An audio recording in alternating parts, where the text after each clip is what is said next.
All right, guys, welcome to the official. And again, this is this is a test run. I don't know if you're ever going to actually see this version here, but this is going to be the start of a new series we're going to do where we're going to do a deep dive into the case that we're covering. In this case, it is the pregnant girlfriend poisoning trial, Tennessee versus Blaise Taylor. The prosecution's case is over.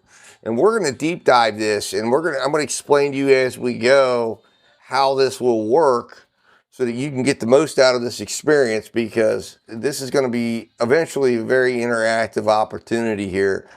And this will be the core of everything we do on this channel when we're deep diving a case. And it's going to start with going into our case notebook, which if you haven't accessed the case notebook, you're going to get to see it, but if you want to access it, if you want to deal with and you want to get in real time, if you're a member, you will have access to this. You can go to our website, go to the Blaise Taylor case coverage area, and there's a link inside there that if you are a member, it will take you to the members only post in the community section that will allow you to access the members only notebook. If you can also go to the community, the members only section, and scroll down, because there aren't too many members only posts, so you should be able to find the case notebooks. I do that on purpose because I want you to be able to go in and find the case notebooks easier, the links. So you can go in there and find the case notebook and go in there and play around with it. You're going to see anything I'm doing when I'm investigating the case. I'm using this case notebook powered by Justice AI that we go in and I discuss with it. I look up things, I research things. I'm a visual person, I'm a reader, and I can do all of that with this and lay things out, test theories, and it's modern now. It's an extension of the way my dad thinks and the way I think about cases that we've put in here. So you can go in and ask it questions. And the cool part about it is every piece of the trial lives here, and every piece of our coverage lives here. Anyways, let's get into this.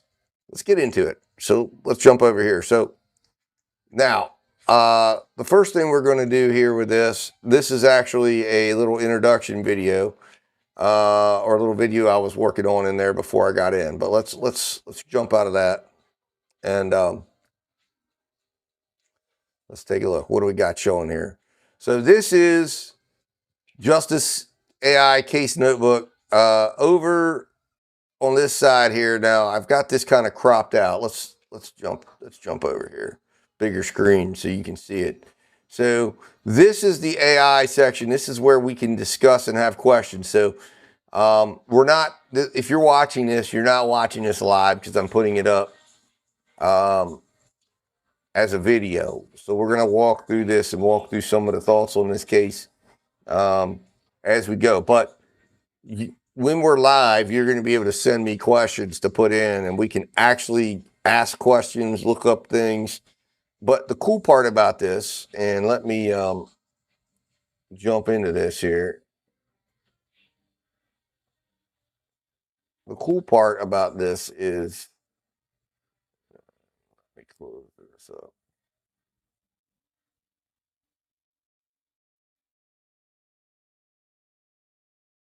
Still can't see it. All right, let me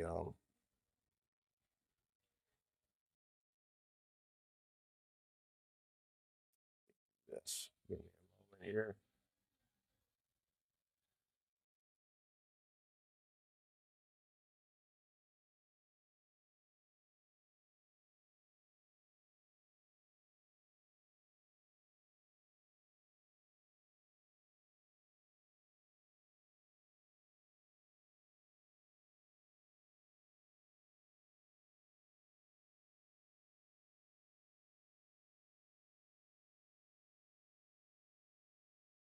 Okay, so you should be able to now see the full screen of what the notebook looks like. So over here on this side, and let me get in here and I'll navigate this for you. You're going to see all of the case materials, all of the research that I've done on the case. It's divided into summaries, but most importantly, you're going to see also every single video that has been put on the channel. It's in here. On top of that, exclusive transcript summaries. So if you click into this, it gives you a nice what happened. And it gives you the official transcript of the court proceeding. We have the entire proceeding in here. So anything you've missed, any questions you have, you can ask. And in fact, we'll click this here and give you a demonstration of what happens here when we interact.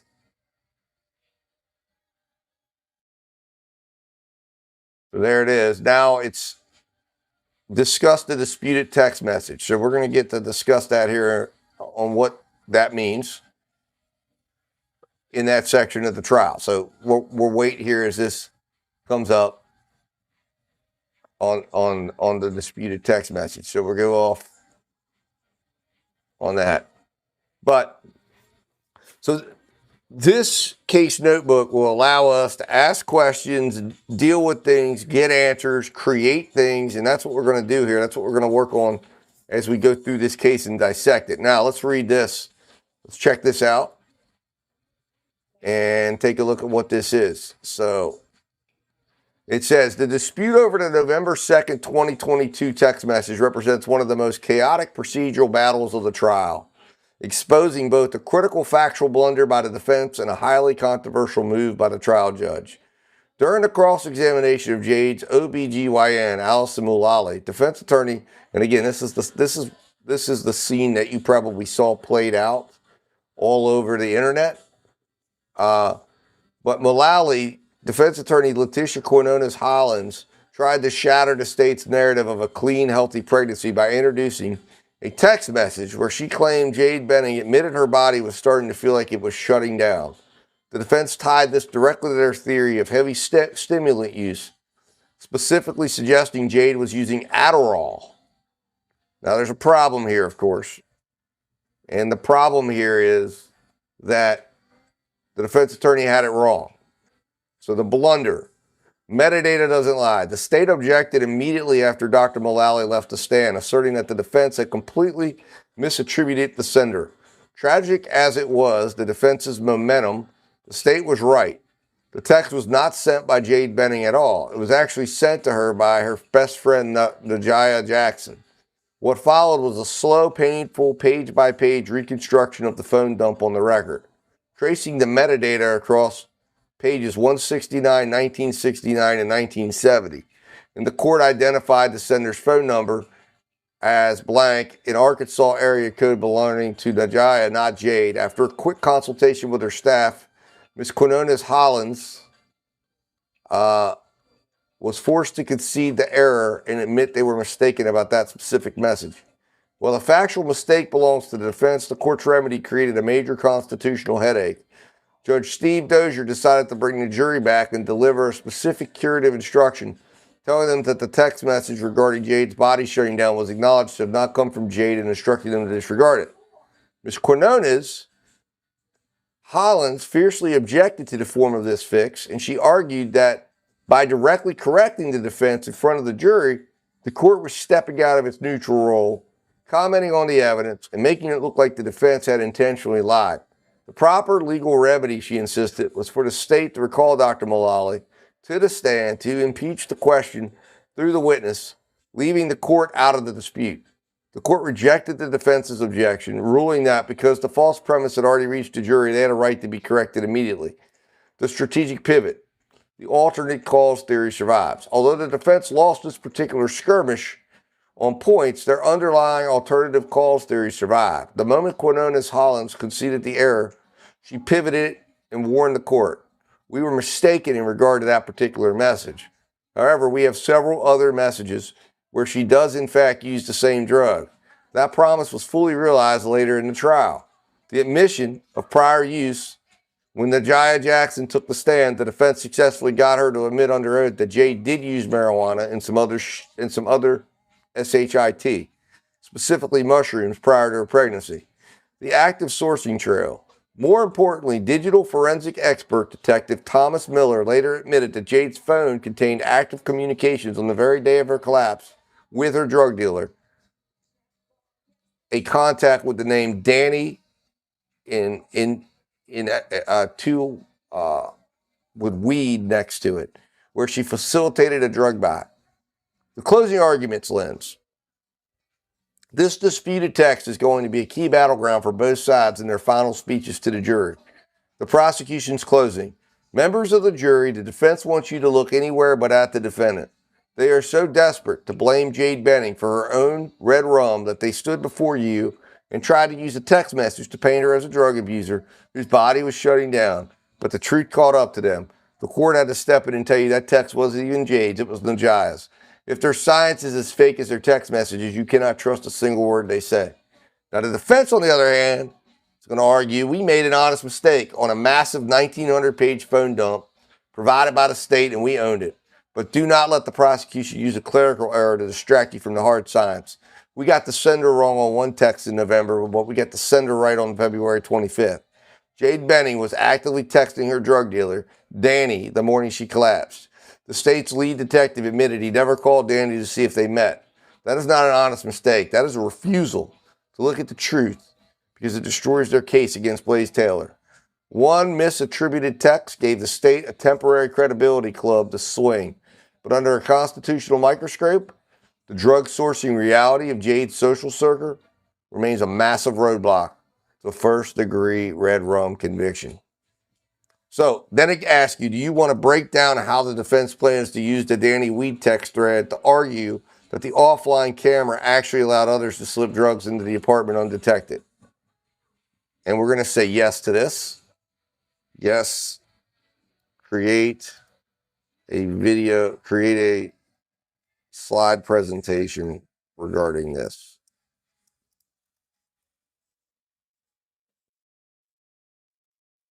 So now, the heck?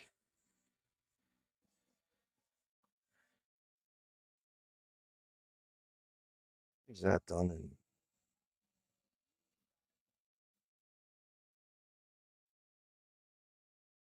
So,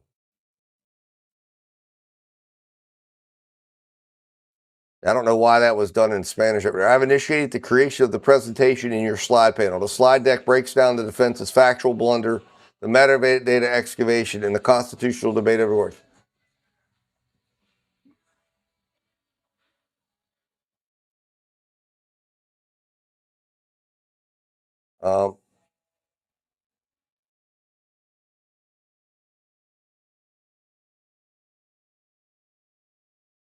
So we want to be more specific.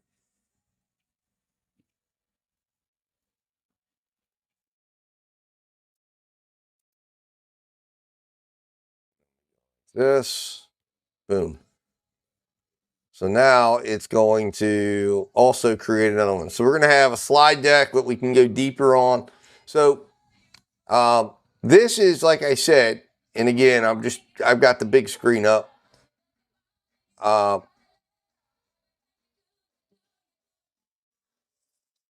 But this is designed to show you just how interactive and neat this notebook can be. And again, if you're following along, if you're a member right now, you can go into your notebook and see all of these things that I'm making. And if we were live, which we will eventually do lives, this is going to be the format that we're going to do live, just to do deep dives. I'm just going to be on here talking, creating things, watching videos, taking topics that you want to hear something more on, taking questions that you want, we're deep dive in. But if you're a member, you get to just come on, and the nice part about it is I don't see anything that you guys create on your side. So it's completely private. So there's not a question that would be deemed silly or something that I'm going to see. It's all going to stay with you. Now, for those of you who aren't familiar with the case, we're going to watch a little something on this here. Let's take a look here while we wait for our stuff to be created. Let's go in here and go back down here, and we'll watch the original video on this case that 2 college degrees before his senior. Oh, whoops, hold on. Hit the wrong thing. I apologize. 2 college degrees before his senior season. a team captain, a decorated scholar athlete. His name is Blaise Taylor. After a record-setting run as a defensive back at Arkansas State, he climbed the ranks of professional football. He secured a coveted position as a pro scout for the Tennessee Titans, evaluating elite talent at the highest level of the sport. In his personal life, he was dating Jade Benning. She was a 24-year-old chef, and she was 5 months pregnant with their daughter, Ivy. But on the night of February 25, 2023, Taylor dialed 911 at 9:38 p.m. He told the dispatcher that Jade appeared to be having a severe allergic reaction and needed immediate paramedics. Jade was rushed to Vanderbilt University Medical Center in critical condition. Her unborn daughter died 2 days later. Jade held on for another week, passing away on her 25th birthday without ever regaining consciousness to tell police what happened. Investigators didn't close the file on a tragic medical emergency. A year later, U.S. Marshals tracked Taylor to Utah and arrested him on a 4-count indictment, charging him with the first-degree and felony murders of Jade and Ivy. Prosecutors claim this was a calculated poisoning. Their theory is that Taylor secretly slipped a lethal dose of cocaine into Jade's drink to terminate the pregnancy and avoid fatherhood entirely. Taylor pleaded not guilty to all charges, and his defense points out immediate, massive gaps in the prosecution's physical evidence. Most notably, the glass Jade was drinking from that night is missing from her apartment. The ambiguity is so deep that the state's own forensic pathologist refused to officially classify Jade's death as a homicide. Without the alleged murder weapon, the state is attempting to build a capital case on 2 isolated pieces of proof. And right now, Taylor's attorneys are using the United States Constitution to try and ban both of them from the courtroom. The first pillar of the state's case is a phone call. Minutes before Taylor dialed 911, Jade called her best friend. Her friend later testified that Jade sounded wavy, her words slurring. According to the testimony, Jade explicitly accused Taylor, saying her drink tasted funny, she couldn't walk straight, and that he put something in her cup to target the baby. To a jury, those words are devastating. To a judge, they are hearsay. By definition, hearsay is an out-of-court statement offered to prove the truth of an accusation. The law strictly limits hearsay, because a defendant has the right to cross-examine their accuser on the witness stand. Because Jade passed away, the defense cannot question her. They argue her phone call is unreliable, a panicked statement made by a highly disoriented patient suffering a massive cardiovascular crisis, backed by 0 physical evidence. To bypass the hearsay ban, prosecutors are leaning on the excited utterance exception. They argue a sudden physical collapse leaves no cognitive time to fabricate a lie. They also argue it qualifies as a dying declaration. Under legal precedent, statements made when death is imminent carry an inherent presumption of truth. The judge's ruling on this call will dictate the trial. If admitted, the jury hears a victim name her killer from the grave. If it's blocked, the state loses the only direct accusation linking Taylor to a poisoned cup. The second pillar is scientific. A toxicology report revealed massive concentrations of cocaine in Jade's system, at levels medical experts state could not result from recreational use. But the defense is attacking this lab report using the Sixth Amendment's Confrontation Clause, the constitutional guarantee that every criminal defendant can face their accuser. For years, prosecutors sped up trials by using surrogate experts.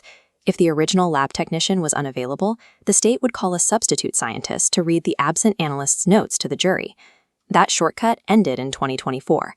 In a landmark case called Smith v. Arizona, the Supreme Court ruled that substitute testimony violates the Constitution. A stand-in cannot answer for sloppy laboratory work they never personally witnessed. Taylor's attorneys are setting a tactical trap based on this ruling. By pointing out discrepancies in the specimen collection dates, they are demanding the exact technician who tested Jade's blood take the stand to defend their methodology. If that original analyst is unavailable, or if the scientific protocols fall apart under cross-examination, Smith v. Arizona requires the court to throw the report out. That would instantly erase the state's only remaining scientific proof. Before a single juror is seated in Davidson County, Judge Steve Dozier has to rule on these motions. If the judge admits the dying declaration and the lab results, prosecutors will present a cohesive, devastating narrative of premeditated murder. But if the defense successfully leverages the Constitution to suppress those two pillars, the prosecution is left holding a tragic death, a missing cup, and virtually zero hard proof. The trial of Blaise Taylor is a severe stress test of the American justice system. It asks a jury to remember that a murder conviction requires a high standard of evidence that can survive the uncompromising constraints of the U.S. Constitution. All right, so there you have it, guys. That is the case. That is the introduction to the case. All right, and by the way, the judge ultimately did let the surrogate come in and testify, finding that that was not an all-encompassing rule, and that that essentially that this was a standard practice that he's essentially going to allow to be reviewed on appeal. It will become an appellate issue that could absolutely reverse this case if he gets convicted. But the judge ultimately let the case go forward. Now, that's the introduction. We made that on day one. Let's go back in and see where we're at with things here. As far as our information here, and if our slideshow's been created, it looks like it has. So let's go ahead and pull that up here. Now, so let's talk about what we've got here. The anatomy of reasonable doubt, weaponizing the state's forensic data to expose a fatal investigative failure. So guys, this is something that you want to understand about this case, because again, this is one of those cases where if you just look at it based on what you heard in that background report, it sounds really, really bad. And it is really, really bad. But this is one of those situations where you don't get to just come in and start assuming things or something. Our court system begins from the presumption of innocence. And it is understanding that and approaching everything from that perspective that you start to realize how Blaise Taylor right now, believe it or not, is sitting in. And I'm going to do it live here, where I'm going to ask Justice AI to assess the entirety of the transcripts and everything that's come out in court and render a verdict. And we'll see what that verdict is. But let me tell you, you might be surprised, because there is a wealth of evidence that there's a wealth of reasonable doubt in this case. And we're going to get into some of it, and it's putting through a nice presentation here. So, a physical blind spot. And the defense, the device, blink security camera. Hold on there. Let me make sure this is exactly what we queued up here. All right, let's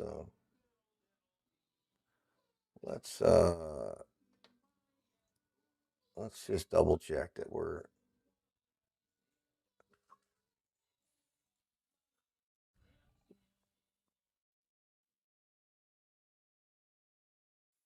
okay. Yeah, so it is. So we're in the right spot. I just wanted to make sure we were using the right thing here, because this was an earlier thing I was working on, but it's similar to it. Okay, so there's a physical blind spot opens in the primary staging area. So to understand, first of all, to understand what we're looking at here, there was a blink camera in the house, okay? And this blink camera really is a big deal, because this blink camera potentially could have caught everything that happened. Now, there was, if you're not watching the details of the case, you could walk away with the impression that this is evidence against Blaise Taylor, but it actually becomes evidence about other stuff, about other people, because when they get into the phone of Jade, when they get into Jade's phone and they get into the blink data, they find out that this camera was taken offline 3 days before. Blaise Taylor wasn't even in the area. 3 days before this incident happens, the phone goes offline, and it doesn't go back online until Najaya Jackson moves the camera the day after, when she goes to that apartment for reasons we don't know. And there's a reason why I believe they were in the apartment, and I think this is going to cover some of that, but I'll get into it, of course, as we're going. And it's all backed up by what I found inside the case, because again, when you can go deep into the case and you can go deep into the transcripts, jurors can't do this. but they have to rely on their own first impression and their own notes. But we can. But when you go deep into the case and you start looking at stuff like this, you start realizing there's big problems with this case. And one of the biggest problems is it was suggested that Blaise Taylor had moved his camera, and the mother of Jade had suggested that she went into the phone of Jade's phone and pulled up the Blink app and saw that the camera was not in the position it normally was in. So that made her scared and made her have to go and essentially led to people going into the house. Here's the problem with that testimony. First of all, it's impossible that she did that because Jade's phone wasn't accessed until 6:37 a.m. in the morning. So that's the first issue, which means she testified that between 3:30 and 4, that's when it was that she went in there and saw this. Turns out that couldn't have happened. The next issue is Jade, there was no activity from, meaning the camera itself was offline until 7 o'clock that night when Najah Harris went and moved the camera. Why is that significant? Because that means Jade's mom wasn't looking at a live photo, a live feed, because there was no camera to look at a live feed. And that camera went offline 3 days before the incident. So the incident happens on Saturday. It goes offline on Wednesday. And it never goes online again until Sunday. Meaning that camera was moved into the bedroom most likely, or moved out of position, or taken offline for some reason, not by Blaise Taylor to hide something, but by Jade or someone else prior to Blaise Taylor ever being in the area or being in town. So it becomes something that proves nothing. But what it does show is that there might have been stuff going on in that house that Jade Benning didn't want documented. Now, anyways, let's look at what we're here to talk about, which is the reason why this becomes a significant item, and that is a physical blind spot opens up. The void, the connection severed on February 22nd. The result, total darkness over the exact location where drinks and food were prepared for 3 days prior to and during the incident. So there's a gap of the 22nd until the 26th where that camera was not online, meaning the image that if her mother saw an image of something, that image would have been simply a thumbnail that would have been generated on the 22nd, meaning it would have been she would have pointed it that way, and that would have been the last thing the camera saw before it went offline. So that was not an image of anything being seen in live time, and that means that was done on the 22nd, not the night of, not the day before, but the day before that. That's very significant because it means something that the state has attempted to suggest might have been nefarious on the part of Blaise Taylor is not really nefarious at all. It's actually, it's nothing of great concern. Again, this case is filled with those examples where things are made to look more nefarious and more suspicious when they're not really suspicious at all. And it wasn't anything that was bad. And that is a theme of this case. And if you're following this case, you need to also track it to the ER paramedics that testified. Every person, including Najah Harris's love interest that testified, every person goes and they give statements that aren't incriminating or aren't on their face incriminating towards Blaise Taylor. They meet with the DA, they leave that meeting, and suddenly everything is incriminating. And that's been a theme of this case that is a little disturbing for myself. Now, digital forensics illuminate an active, unmonitored drug supply.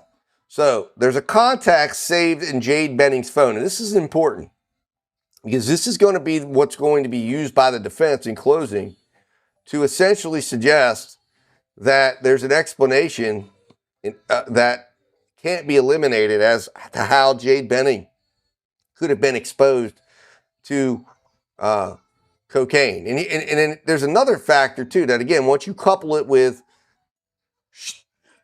look at this information and then you couple it with something else that I'm going to share with you, it becomes damning. It becomes very damning for the prosecution, because it becomes an unexplainable, conflict here that really only is resolved by applying the presumption of innocence to it and ultimately leading to Blaise Taylor's acquittal if it's handled correctly. But the history: known distributor of marijuana and mushroom bars. On February 25th, date night signal, on the exact day of the incident, Jade Benning texts the Danny Weed contact, "Hey, my coworker wants to get a half from you." The implication: while the camera could not record who entered the physical space, digital records provide a drug supply chain was actively being facilitated on the very day of the fatal exposure. So, next, there's two distinct timelines. February 22nd, 8:37 a.m., the blink camera goes offline. Total physical blind spot begins. Date night: Jade texts Danny Weed to source a half ounce of digital drug connection. The night of incident occurs. The kitchen remains unmonitored. No video of who enters, exits, or handles substances. February 26th at 7:08 a.m., which is the day after, the blink camera detects motion after the scene has been breached by the civilians. And that's because Najah Harris, by her own testimony, puts that camera back in the kitchen and plugs it in. Therefore, it goes back online. Civilians come in and destroy the physical integrity of the scene. The camera gets moved. Najah Jackson, Bridget Burks, and Lauren Weber enter the apartment without police, and they physically relocate the blink camera. Evidence gets ignored by CSI Jason Terry as he admits on cross-examination that he did not collect the blink camera for fingerprinting or analysis, nor did he collect the specific pink cup which is left on the counter that they later find when they look at pictures in the phone to be the exact cup that Jade Benning would have been drinking from that evening. And then the civilians open the refrigerator and unilaterally remove the primary physical evidence. The comforter, destroying police chain of custody before forensic processing even begins. And that comforter is extremely important to this case, because on that comforter, they later find it gives cues to 4 different types of drugs that again, they can't be explained, and the police choose to only pursue 2 of them. During the admission, law enforcement actively ignores the alternate clause. Adam Reese says on cross, "I was pursuing the death aspect of the investigation, not the drug investigation against that guy." Meaning, what I'm talking about here is Adam Reese decides not to investigate the drug dealer. I want you to sit with that for a minute. The lead investigator on this case says that I was pursuing the death aspect of the investigation, not the drug investigation against that guy. How in the world, when you have a situation where illegal, illicit drugs are being found in blood tests and blood results and urinalysis, how is it that if you're doing an actual investigation into this situation, how is it that you wouldn't be investigating a guy in her phone listed under the name Danny Weed, okay? And he has to know, there's many times that marijuana is laced with things like fentanyl, weed, or cocaine. So when you find out that somebody got a dose of cocaine and she's making a weed deal with her dealer, you've got to go talk to the drug dealer and say, well, what did you sell her? Did you sell her anything? Was anything happening? You don't get to just say, well, I didn't decide to do that because I was dealing with the death aspect. Well, you got to eliminate that possibility, okay? And you got to eliminate any other possibilities that exist of how these drugs could have got into her system. Now, the admission: during cross-examination, lead detective Adam Reese admitted he was aware drug dealers frequently lace products with fentanyl, yet he actively chose to ignore the digital evidence of a drug transaction.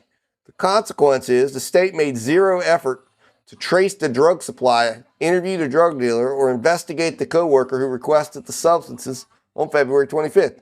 And one of the things is there were part of the civilians that entered her apartment were her co-workers. It was not identified in the court records who the co-worker was she was buying the drugs for. Wouldn't it be nice to know why these civilians decided to go into the house? They're claiming it was to lock up the house, that they go in and they're removing things and they're looking through things. One suggestion could be that she had drugs in her house and that this coworker wanted to go get these drugs. And they wanted to get those drugs out of the house before the police came in and found them. And that's what was going on. But the police should have been investigating this once they found out what was happening.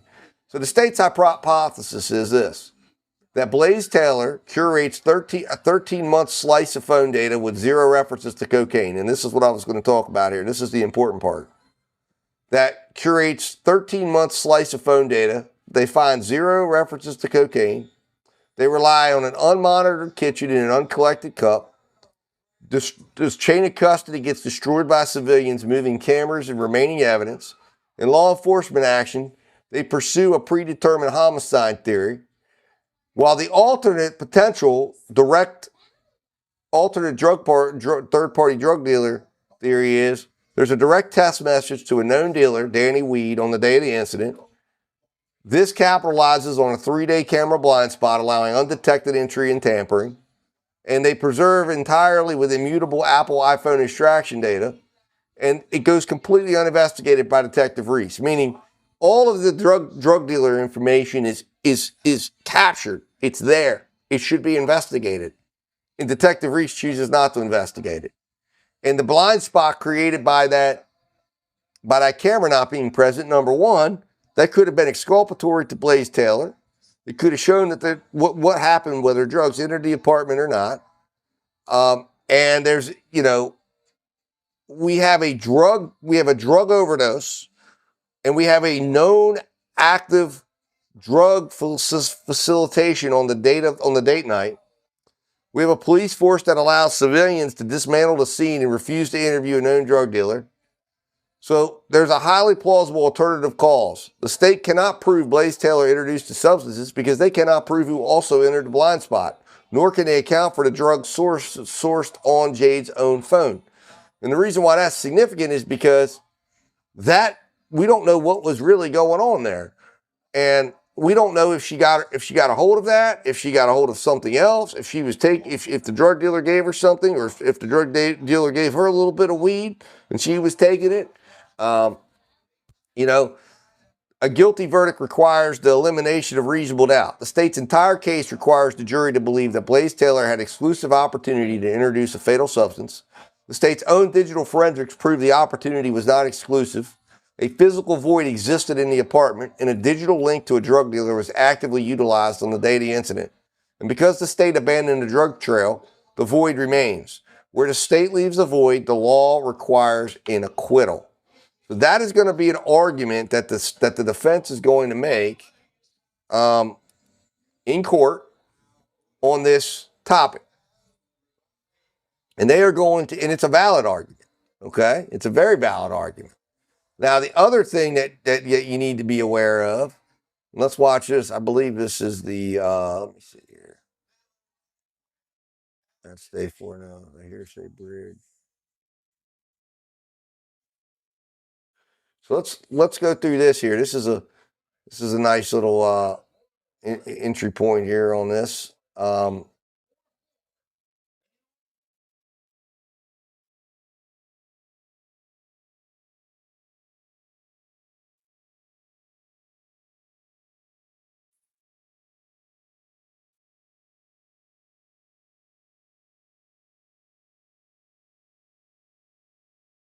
All right, so here we go. So let's take a look at this here. And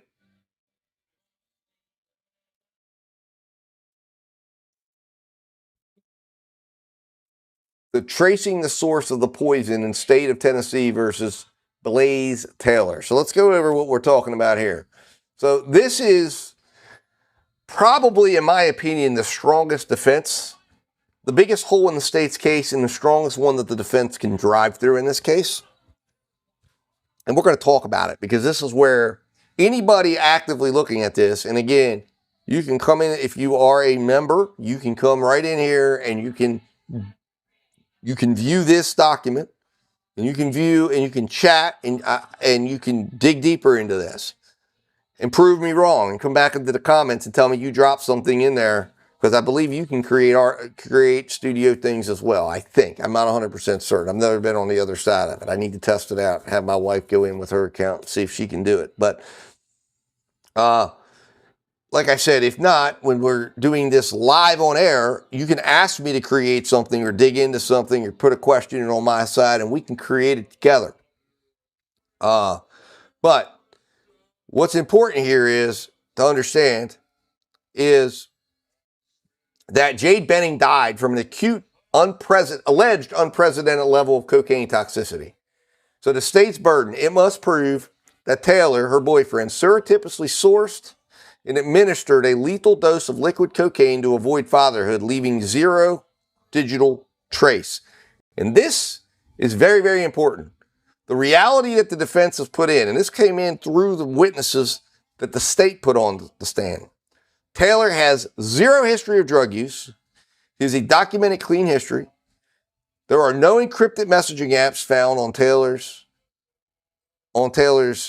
phone. Now, on Jade Benning's phone, there's a message at 4:45 in the afternoon that says, "Need re-up ASAP. My guy is on the way. Supplier got you. Meet it at the usual 30 minutes."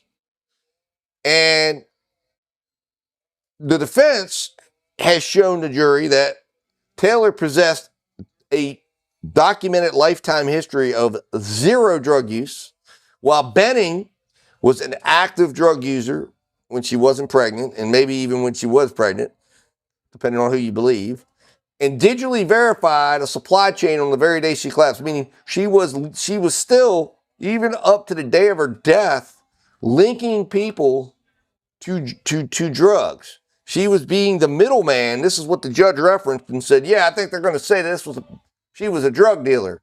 You know, the judge, of course, who's very, very biased. Oh, good job.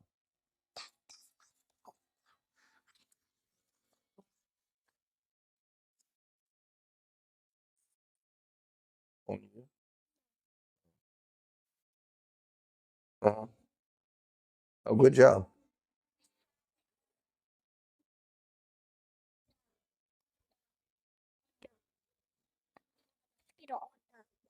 Oh, good job, buddy. You did good. Well, that's probably because it flew in when we opened the door. All right. So, the prosecution's portrait of the calculated poisoner. This is their theory. That Taylor earned his bachelor's degree and an MBA in under 4 years at Arkansas State University. That he argues that he used his specialized athletic knowledge of metabolic pathways to craft an untraceable red rum. That he's driven by extreme pressure to avoid fatherhood and preserve his elite professional trajectory as an NFL scout for the Tennessee Titans. And the mechanism that they say he used was he dissolves cocaine into a pink beverage to induce rapid cardiovascular shock, specifically masking the poisoning as a medical pregnancy emergency. That is what they're saying he did. That is the crux of the case. Now, the problem is proving what they need to prove and proving that he did it. Now, they call it Apple Denny. Apple Denny is an ex-girlfriend. And she testifies that he asked if I would go to the pharmacy and get the pill so he could put it on her food or drink, or put it in her food or drink. Now, she's forced to confess on cross-examination that they never actually sourced anything. They never took any action on this. This was just him kind of reacting, having conversations, and freaking out. And this was like 7 years before this happens. She admits there were never any pills obtained, that he never slipped anything in the drink, that he never sourced any cocaine, fentanyl, or any other illicit substances, that the entire accusation was an unacted upon panic conversation from 6 years prior that was just him reacting and freaking out. Okay? Now, This is probably the number that the defense should be literally having on a board somewhere. They went through 11 devices of Blaise Taylor. 5 million plus messages over like 13 months. And they find not one link to illegal or illicit drugs, no cocaine, no liquid cocaine, or any drug sourcing. That is the part that is something that's hard to reconcile. And that is the thing that the state has rested their case right now. So the defense now has to be careful, because what they're evaluating today, because they didn't have a weekend, they had one day. What they're evaluating right now is, should they or shouldn't they put on a case, and how far can that case go without opening doors to things that they don't want to open or hurting themselves from the position they're in right now.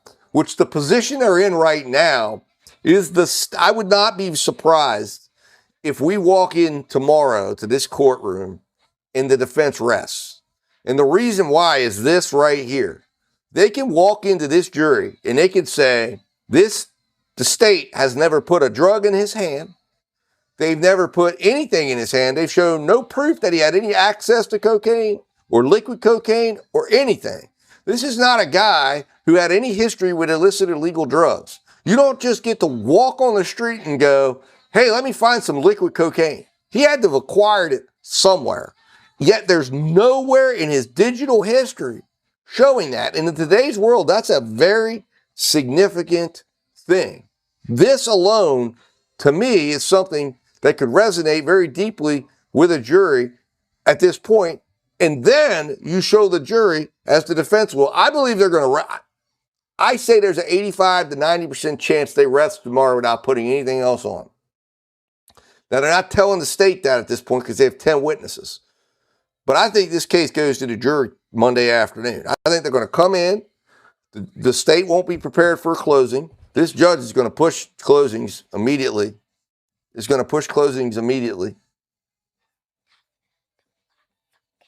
Oh, wow. Okay, good job.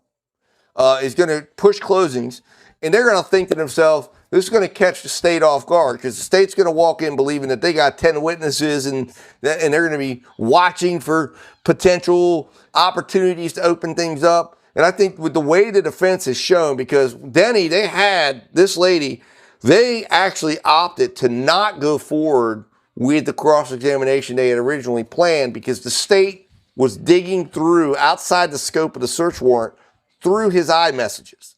And they kind of went to kind of intimidate the defense not to put the information forward, where this Apple Denny, there is past accusations leveled that she made against Blaise Taylor, where she filed actual police reports that ended up being false reports. They did not choose to go into that because the state was saying, if you go into that, it could open the door to something else. We don't know what that something else was because the defense didn't want them going on record with it. It was shared. There were papers. They're holding these up, and you've heard it now referenced like 1 or 2 times, enough so that the defense was standing up to the judge, who was clearly not trying to help the defense at all, and saying, we're willing to proffer our cross-examination to you in order for you to tell us whether or not these questions would actually lead to opening doors. And the judge said, it's not the questions that open doors, it's the answers. So I'm not going to tell you it's okay or it's not, or it's safe or it's not. And then the defense said, well, we're not going to go down these roads then because we can't control the answers. And the judge said, that's a smart way to take it. Anyways, I think they're going to stand up. Right now, they're in a position to stand up and say, 5 million messages, 0 drugs, they have no way of linking drugs to this man. They test all of the items in that house, no drugs, in anything in the kitchen. There's no cup. And then you have all these people who show up at the house. Right? Why do they show up at the house? There's an active criminal investigation. What possibly could they be doing to help the criminal investigation? The house is secured, it's locked up, right? But they show up, and they don't just go in and lock the house up. They go in, they take the comforter, they move things around, and now we kind of understand why once you start breaking it down. Because there was a drug deal that had been done that day. And that's what appears to have happened. And what I would say, I'm not saying this is absolutely what happened, but a strong suggestion could be made that there were drugs in the house that they wanted to get out of that house. And the defense, I believe, is going to stand up and say exactly that. That they were removing things from the house. And what we don't know is, did she consume something? Did she take something? And then did Najah Harris hear something that she wanted to hear, or maybe misunderstood, or maybe her own bias takes over and she's unsure or unclear? Because one thing that the defense brought out, Najah Harris, again, is the most damning witness in this whole case, because she claims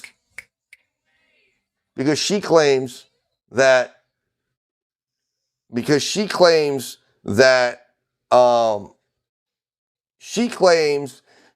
she heard someone say, that she heard Jade say that he put something in my drink.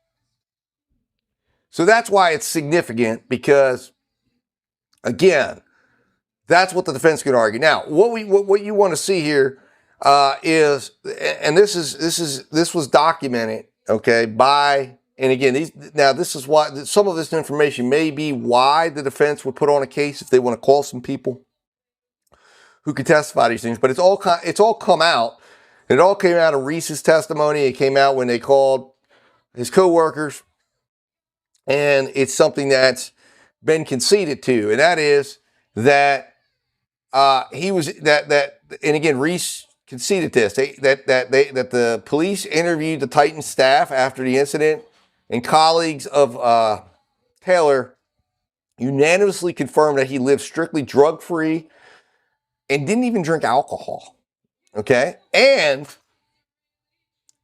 he also conceded on cross-examination that the year-long investigation, he found zero evidence that Blaise Taylor was ever involved with drinking or drugs. So what we have to believe here, and this is why it gets pretty crazy, what we have to believe here is that this teetotaler, lifelong teetotaler, somehow finds a way to navigate an illicit narcotic underworld and gets a narcotic that was so unknown that the lead detective in the case acknowledges that they had to have a special meeting where even the lab people, the CSIs, no one was familiar with liquid cocaine that they're alleging was used here. And that he is able to do this, acquire liquid cocaine, comes up with the idea to use liquid cocaine, and doesn't leave a single digital or financial footprint. Now, I want you to contrast this with a case that we just covered a couple of months ago, in a case where the individual was convicted very quickly. And in that case, it was a poisoning case. And the one I'm talking about, and the case I'm talking about here is Corey Richards, okay? And in that case, if you recall, yes, they claimed that she didn't poison them, and they're claiming almost the same kind of defense, right? But their defense really was hindered by the fact that they actually had a drug dealer who heard about the case, who came forward and said, hey, I'll trade some information on it. And there were several levels of drug dealers. There was the person that acquired drugs for her, and there was a drug dealer that sold drugs to that person. And the police were able to find it all out. How'd they find it out? In her phone information. They linked them together. So that's the fact that this case doesn't have that is a big problem for the state. It is, in fact, one of the biggest pieces of reasonable doubt in this case. So here's the established supply chain, right? You have digital extraction reality. Taylor's devices are clean, yet they go into Benning's phone, her iPhone 13 Max, and they reveal that she is someone that's involved with drugs. Her best friend Najah and her both talk about acquiring marijuana and I'm not sure how to say it, but basically mushrooms. They admitted to consuming mushroom bars. There's a guy in there, Danny Weed, who is documented marijuana, but it's also known that this individual doesn't just deal with marijuana, he's dealing with fentanyl, meth, cocaine. He's dealing with all sorts of drugs. And then you've got co-workers, that there's a network of friends who were relying on Jade Benning to facilitate drug buys for them. And that she was acting as an intermediary between Danny and her co-workers. And that's who the victim in this crime is. So the idea that when you put that in front of the jury, you have a guy who's got no history, but not just no history of looking up liquid cocaine, no history of trying to understand how to poison someone with liquid cocaine, nothing. So where's he doing it at? Because you don't just do these things and come up with it out of thin air. In the Corey Richards case, there was a wealth of data, and she was found guilty very quickly. In this case, there's no data at all. There's just, he was present, and he didn't want to have a baby, and he was nervous about having a baby. And yes, I admit, that doesn't look good. But that's also not enough to say that he actually poisoned her. They've got to show that. And that is a big gap in the state's case. Now, digital proof assertion. Detective Miller confirmed this was not a one-off event. He confirms that forensics showed sporadic, consistent messages facilitating drug buys over several months, leading directly up to the day of the fatal dose. So they're showing that Jade Benning is actively involved with drugs. On top of that, beyond marijuana, defense cross-examination revealed that, as I stated earlier, Danny sold more than weed, including mushroom bars, and proving access to a wider inventory of illicit compounds. The lethal cocktail. The toxicology report revealed the presence of fentanyl alongside the unprecedented 87,000 milliliters of cocaine in Benning's system. The reasonable alternative that this presents to the jury, and again, it's a reasonable alternative that the state has not eliminated, is that modern illicit drug supplies are frequently masked or cross-contaminated with lethal substances like cocaine, fentanyl, and the physical mechanisms for accidental poisoning via her existing supply chain. So the investigative blind spot that this leads to is lead detective Adam Reese admits on the stand that did he ever interview the dealer, Danny's weed? No. Did he investigate the coworker? No. Did he have experience with poisoning cases? No. He admits this is the first poisoning case that he's ever had. And that he admits that he's relying on Google for internet research. In his justification, he was pursuing the death aspect and not the drugs. And the problem is again, like I said, the funnel that I always love talking about funnels, because everything funnels through. And what this funnels through is the investigative bias. And all these things are ignored because they don't deal with Blaise Taylor. And that is a common problem that occurs in cases where bias exists. Now, the crime scene compromised before entry. Then you've got the problem with there's a 48-hour timeline following the February 25th collapse where civilians enter the home at 11 o'clock on the day of the collapse. So just literally 2 hours after she's taken to the hospital, friends and family are entering the apartment over to 2 days while she's in the hospital.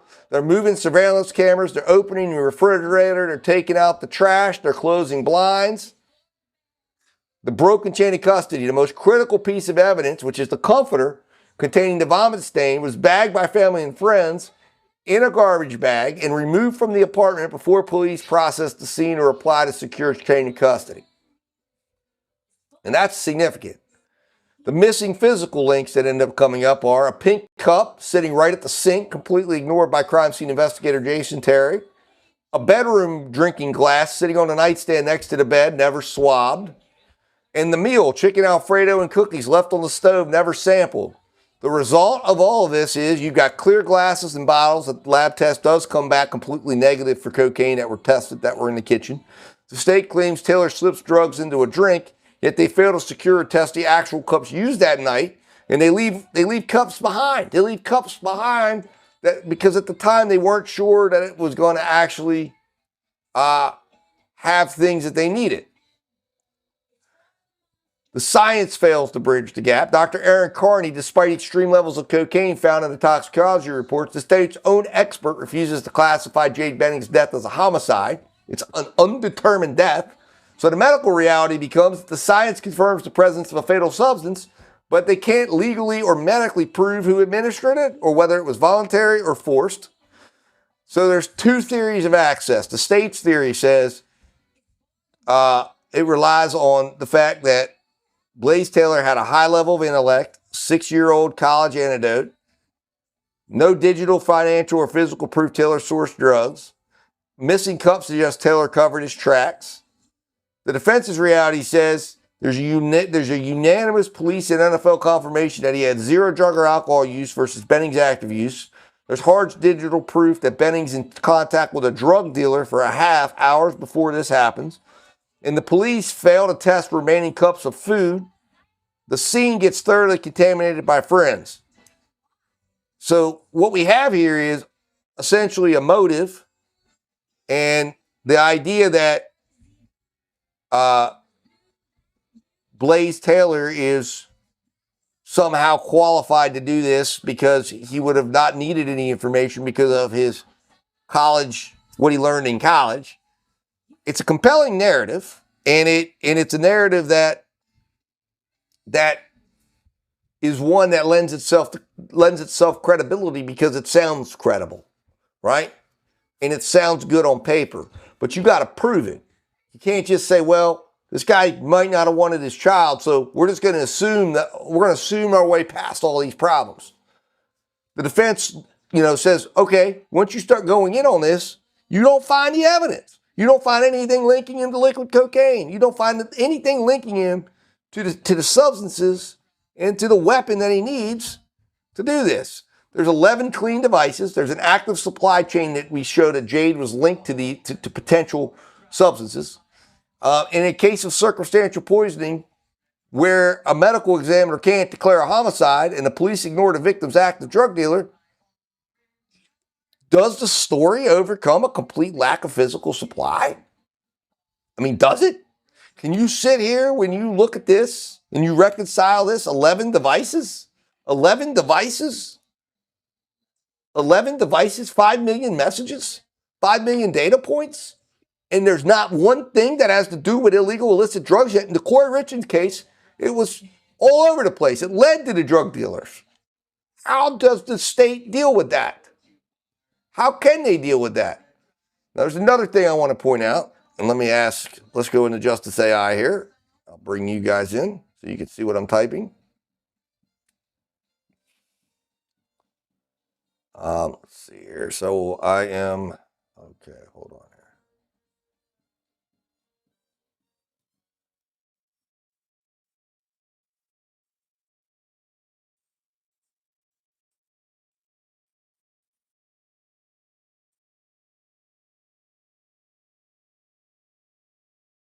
So actually what I'll do is I'll just put this on right here. All right, there you guys can see it. So what I'm going to ask is, please break down what drugs were found on the comforter. So it's going to go in and look and find this information out for us, because this is something that's worth a significant discussion. Because you ask yourself, okay, this comforter is removed, right? And the question that comes into mind is, why was it removed? And the idea here is that it was removed, as I suggested, because maybe there were other drugs in the apartment. So the question is, did that comforter come into contact with other drugs? Well, we have an answer to that. Let's take a look at it. The forensic testing of the blue comforter revealed a massive confirmed presence of cocaine, and that's because she threw up on it, and its inactive metabolite, benzoylecgonine, I don't know if I'm saying that right, in the dinner plate-sized pink vomit stain. To analyze the comforter, Dr. Carrie Mitlin cut a sample square directly from the most saturated center of the stain, and because the concentration of cocaine was so high that it exceeded the testing instrument's standard capabilities, NMS lab had to run the sample under a 100-fold dilution. Dr. Mithun testified that the raw instrument reading was over 87,000 nanograms per milliliter, though she reported the comforter out only as a qualitative positive due to NMS's strict reporting guidelines and unknown extraction efficiencies on the fabric. Beyond the confirmed cocaine, the comforter became a major battleground over what the state chose not to test, and this is important. They ignored screenings that tested positive for methamphetamine and cannabinoids. During cross-examination on day 5, Mithun admitted that NMS's initial immunoassay screen of the comforter flagged presumptive positive indications for both methamphetamine and cannabinoids. However, no confirmatory test was ever completed for those two substances, so we don't know what the amount was of those on there. Mithun testified that she did not spike control for them and did not have approval from Metro National Police Department to pursue them, citing the additional cost involved. While she noted that cannabinoids showed up in every sample, including her clean external laboratory control, suggesting a run-level buffer interference rather than a real finding, the fact remains the state chose to selectively confirm only the drugs that fit their theory. The fentanyl contamination mystery. The confirmatory test on the vomit stain itself was completely negative, not detected for fentanyl and its metabolite norfentanyl. However, the testing of the case blank, a negative control square of the clean fabric from the far left corner of the comforter, returned a slight positive result for fentanyl. Because it lacked norfentanyl, which would prove it was processed by a human liver, Dr. Mithun classified this as an external environmental contamination likely caused by police or civilian handling before the comforter ever reached the lab. The trace cocaethylene testing also revealed a low subthreshold trace of cocaethylene. This was present, the compound that only forms when cocaine and alcohol are consumed. And this trace was present in the comforter sample with its target ion ratio intact, but because it sat below NMS's official reporting threshold, it was not listed in the final public report. So, now, also, let's ask one more question.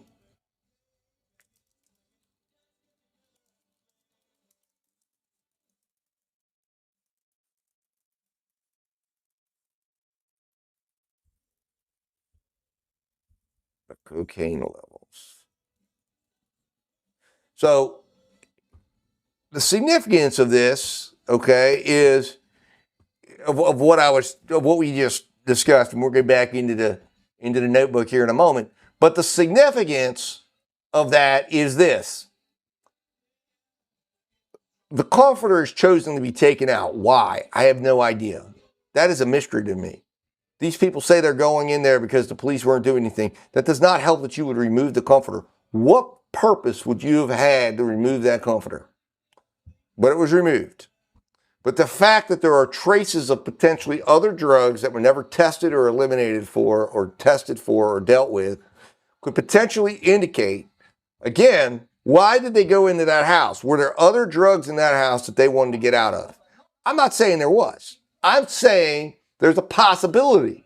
And then when you go to look at the evidence in this case and you go, well, let's see, was there any traces found of other drugs? Yes, there was. Did they investigate that out? No, they didn't. So you have a case that's gone to a jury that the state has now rested on, and they've had to admit there were no investigations as to why there were drug traces found on the comforter. There was no explanation as to why Blaise Taylor had absolutely no drug usage history at all, no drug searches, nothing linking him to liquid cocaine.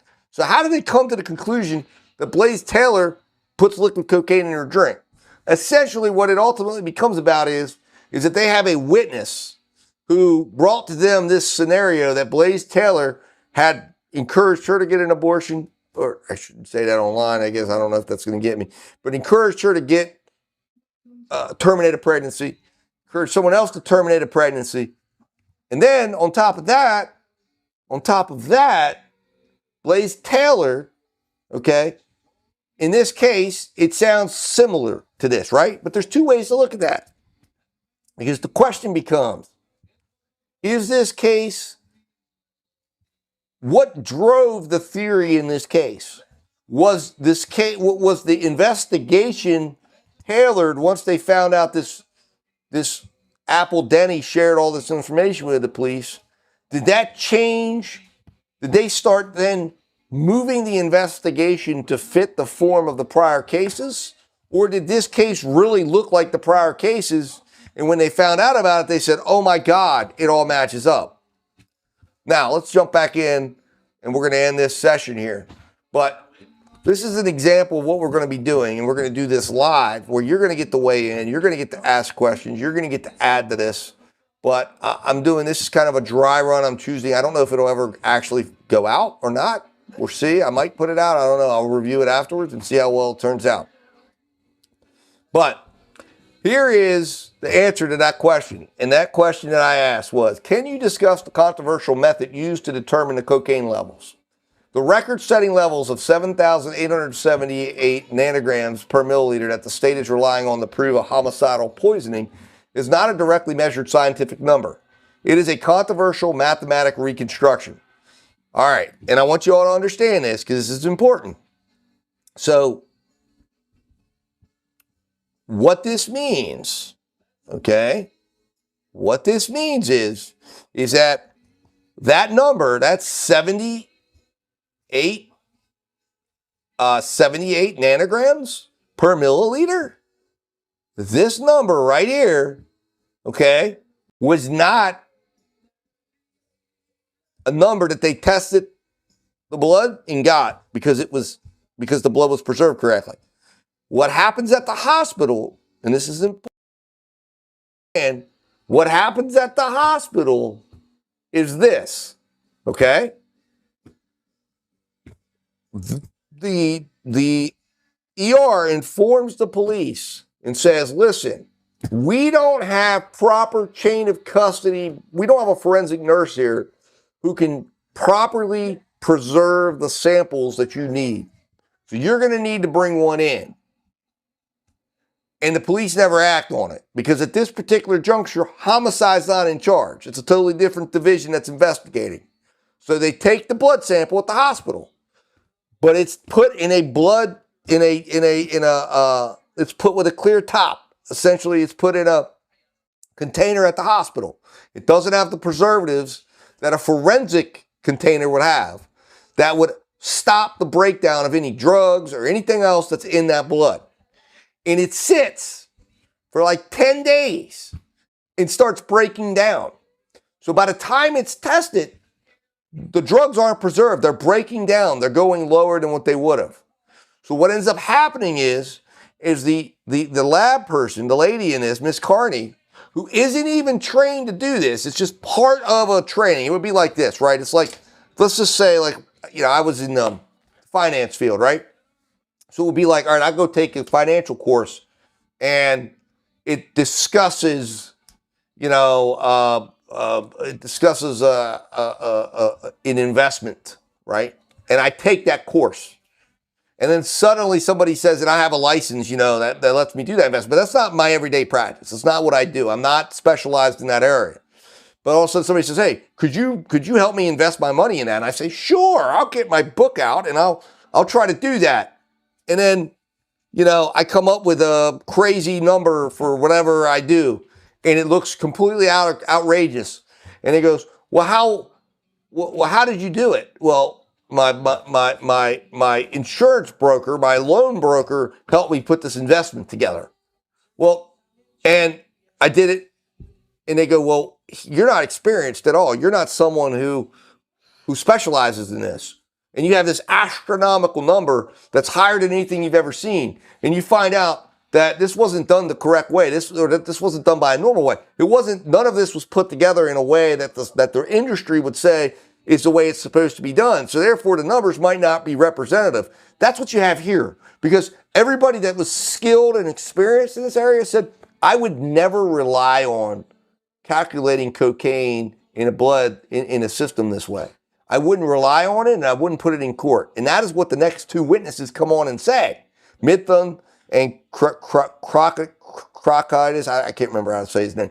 But both of them say, we're experienced in this. We would never rely on that. I mean, it shouldn't be relied upon as definitive. Anyways, let's read this here. So if you were sitting in the jury box, the state wants you to believe that their machine spat out a definitive astronomical number. But under a constitutional and forensic microscope, the method used to arrive at that lethal level is one of the most heavily disputed, soft-bellied aspects of the prosecution's entire case. Here is the breakdown of how the state manufactured this number and why the nation's top toxicologists refused to stand behind it, and how the defense plans to use it to secure a not guilty verdict. The chemistry of the wrong tube.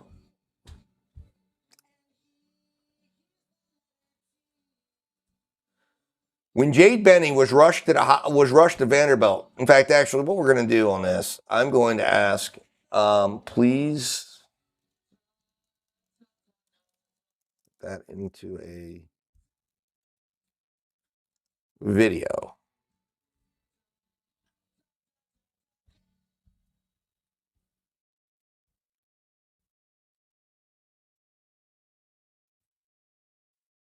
So while that happens there, we're going to go through. We're going to end on our final piece here.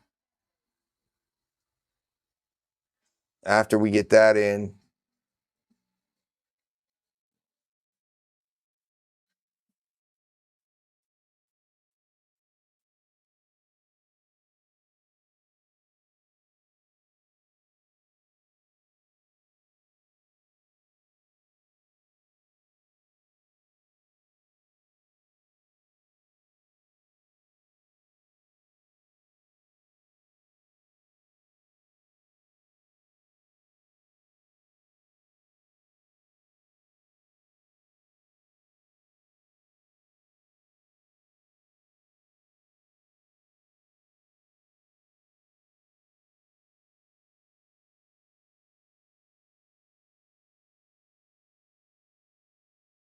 All right, so apologize there, guys. A little bit of technical difficulties there.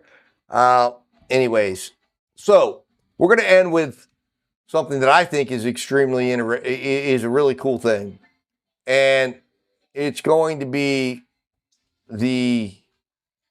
we can do, and again, as we're doing this, we can turn these into audio debates and things of that nature, but this is called Holes in the Blaise Taylor trial. So we're going to we can actually go in and talk to our hosts here, our Justice AI host here, who are going to debate this case with us. And let's see here if once we get this thing started. You know, when we normally look at a criminal trial, there is this this ingrained expectation that we're going to get a clear narrative. Right, we want that linearity. Exactly, like a clean, unbroken line drawn from a crime, straight through a motive, and landing right on a piece of undeniable proof. We really want all the puzzle pieces to just snap together. We do. And honestly, the justice system itself is practically built on that illusion. You know, this idea that human behavior, no matter how chaotic, can eventually be distilled down into a neat... Whoa, did someone just break the fourth wall? Let's hear it.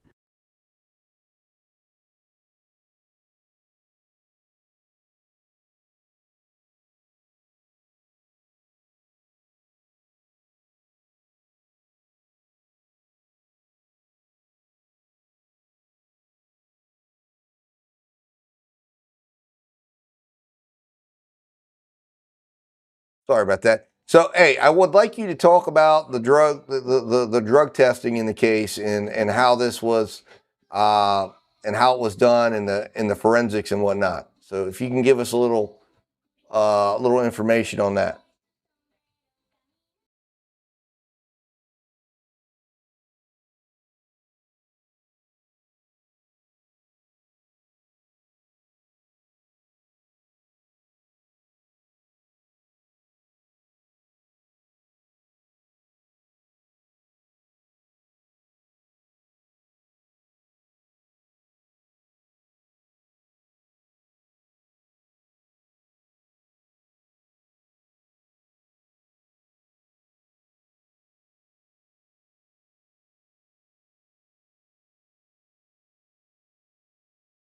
You know, when we normally look at a criminal trial, there is this, oh, hey, our listener wants to join in. What's up?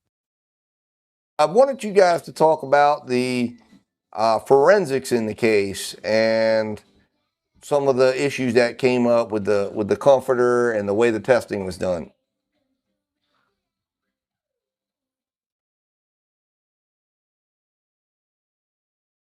Because it wasn't just about what they found on that pink comforter. Exactly. It was about what they didn't confirm. Like the fentanyl and the cocaethylene markers.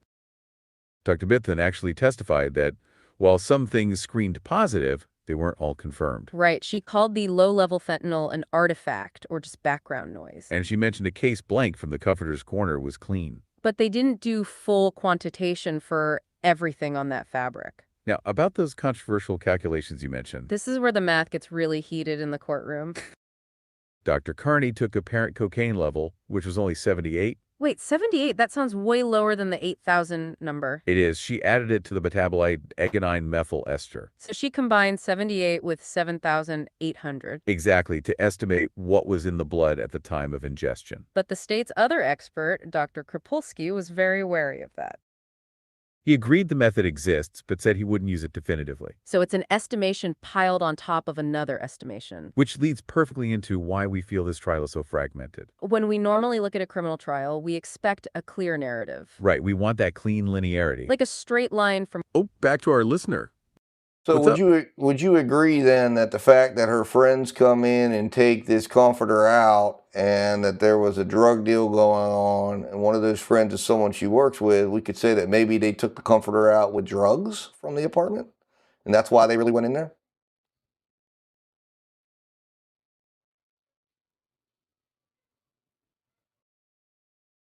That is a provocative and very sharp theory you have there. Yeah, it really taps into the defense's main strategy regarding the crime scene. You are connecting the dots between the coworker's request and the friend's arrival. Specifically, we know Najaya Jackson was facilitating a drug deal for a coworker that day. She reached out to her deal at Danny Weed for a half ounce that morning. And then, hours later, those same friends are the ones entering the apartment.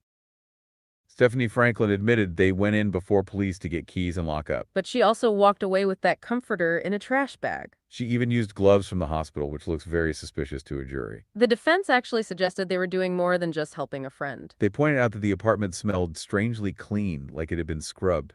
And Najaya was supposedly adamant about moving the kitchen camera back into place. So your theory that they were cleaning up drug evidence is definitely a possibility. It's one of the reasons this trial feels so incredibly messy and fragmented. Normally, we want that clean linearity when we look at a criminal case. Exactly. Like a straight line from the crime to the motive to the proof. But here, the justice system's neat illusion is basically being held together by tape. With the sources you provided, including those drug texts, the puzzle just shatters. It really does. It's an amazing collection of data, but very contradictory. We have transcripts, police guides, and those toxicology reports we just went over. It's like the pieces are from 3 different boxes entirely. To set the stage, just picture this chilling scene for a second. It's a Saturday night, and a young chef is in her home. She's 5 months pregnant, painting words like love and hope on a canvas. Across from her, the father of her baby is painting a black hole. He actually named the painting Midnight, which is just eerie. The state says while he painted that void, he held a deadly seed.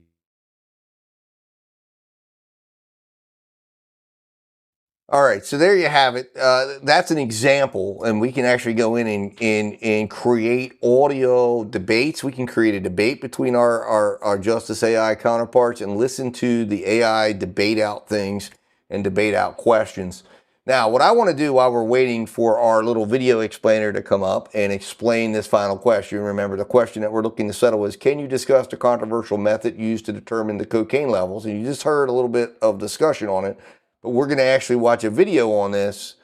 Oh, is it here? It is here. All right, so let's do this. And then the final thing we're going to do before we end this session is I'm going to ask the notebook, which has 5 days of trial, that if the defense should rest today, what verdict, I'm going to ask them to assume the role of the jurors, put yourself in the hands of a juror, what would your verdict be? And it'll render a verdict for us and see. And I think, we'll see what it is. I'm not sure what it's going to say. I have a suspicion what it's going to say based on its opinions, but we'll see. But let's first watch this little video here Welcome to another Explainer. Today, we're jumping straight into the fascinating, highly technical toxicology evidence from a really controversial trial, and we're grounding ourselves strictly in the court transcripts. We are looking at the case surrounding the tragic death of Jade Benning, a young pregnant woman who collapsed and was rushed to Vanderbilt Hospital. But we aren't just looking at the overarching case today. We are zooming all the way in on a single, highly contested piece of physical evidence, a single vial of blood, and the intense scientific battle over what that blood actually tells us.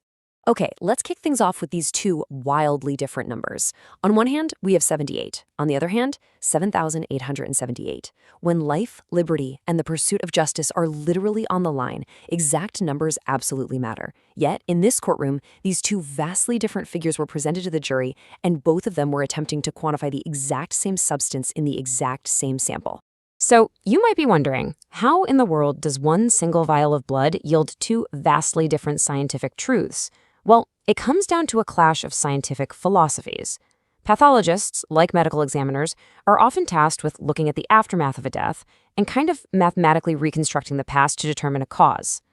Toxicologists, however, are strict chemists. They look at exactly what is physically in the machine right now. Here's our roadmap for today. 1. The first blood sample. 2. The unpreserved clear tube. 3. Dr. Carney's pathology math. 4. The toxicologist's strict measurement. And 5. The pharmacokinetics debate. Section 1. The first blood sample. When Jade Benning arrived at the emergency room, the medical team drew blood immediately to try and save her life. Keep in mind, this was hospital blood, drawn from medicine, not for a murder trial. But look closely at this timeline. The blood was drawn on February 25th at 10:31 p.m. A few days later, medical examiner Dr. Carney requested the hospital actually save that specific sample. But it wasn't until March 7th at nearly 3 a.m. that the blood finally arrived at her office. So for 10 crucial days, this vial just sat in a hospital environment. Section 2. The unpreserved clear tube. So I want to touch on that, section 1, number 1. That was what I was just explaining earlier. 10 days, this blood sits without the preservatives in it needed to preserve what's going on. And this is key because it is this sample of blood that is basically the basis of this entire case. Because the state does not have any evidence that Blaise Taylor ever had anything to do with cocaine. They do not have any evidence as to they don't have the cup. They have a comforter who, again, chain of custody has been broken on and is in the hands of outsiders. The very outsiders who very well might have been involved in the drug deal that we see memorialized in her phone. We don't know because the state never investigated. But we have co-workers entering that scene and taking the comforter out. Because there's two places that they have in this case to tell us what was going on that night. The blood, well, there's urine, there's blood, and there's a comforter. The urine said there were no drugs in her system. The comforter, the blood says there's this astronomical amount in her system. And then we find out there's a controversial method, which we're going to learn about. And then you have the comforter, which says there's this astronomical amount, but that comforter wasn't preserved properly to know exactly where it was because it was stuffed in a trash bag and then taken by her friends who had entered the apartment for reasons unknown. This is crazy. But anyways, it's important because when this is being used to send a man away for life, that's a concern. And if this verdict goes not guilty or hung jury, this is why. Anyways. If we zoom in on a microscopic level, the container holding the blood is just as important as the blood itself. The crucial point here is that hospital staff used a clear top tube to run clinical tests to save a life. They didn't use a gray top tube, which is what's meant to preserve forensic evidence. You see, a gray top tube contains sodium fluoride, and that's a chemical specifically designed to shut down the enzymes in blood and stop drugs from breaking down after death. But because the Vanderbilt team was rushing to save a life, they used a standard clear top tube. It had 0 preservatives. Because there were no preservatives, the unique instability of cocaine meant the enzymes were actively breaking it down into a byproduct while it just sat there in storage. Cocaine is a highly unstable drug. Without sodium fluoride to stop the process, enzymes in the blood, along with hydrolysis, which is essentially a chemical breakdown caused by water, immediately attack the parent cocaine. Over those 10 days, the active cocaine was actively degrading, transforming into a breakdown product or a metabolite known as agonine methyl ester. Section 3. Dr. Carney's pathologist Nath. By the time Dr. Carney actually tested this vial, the microscopic landscape had changed drastically from the night of February 25th. The lab results came back showing only 78 nanograms of actual parent cocaine survived. But there was a massive 7,800 nanograms of the breakdown product, agonine methyl ester.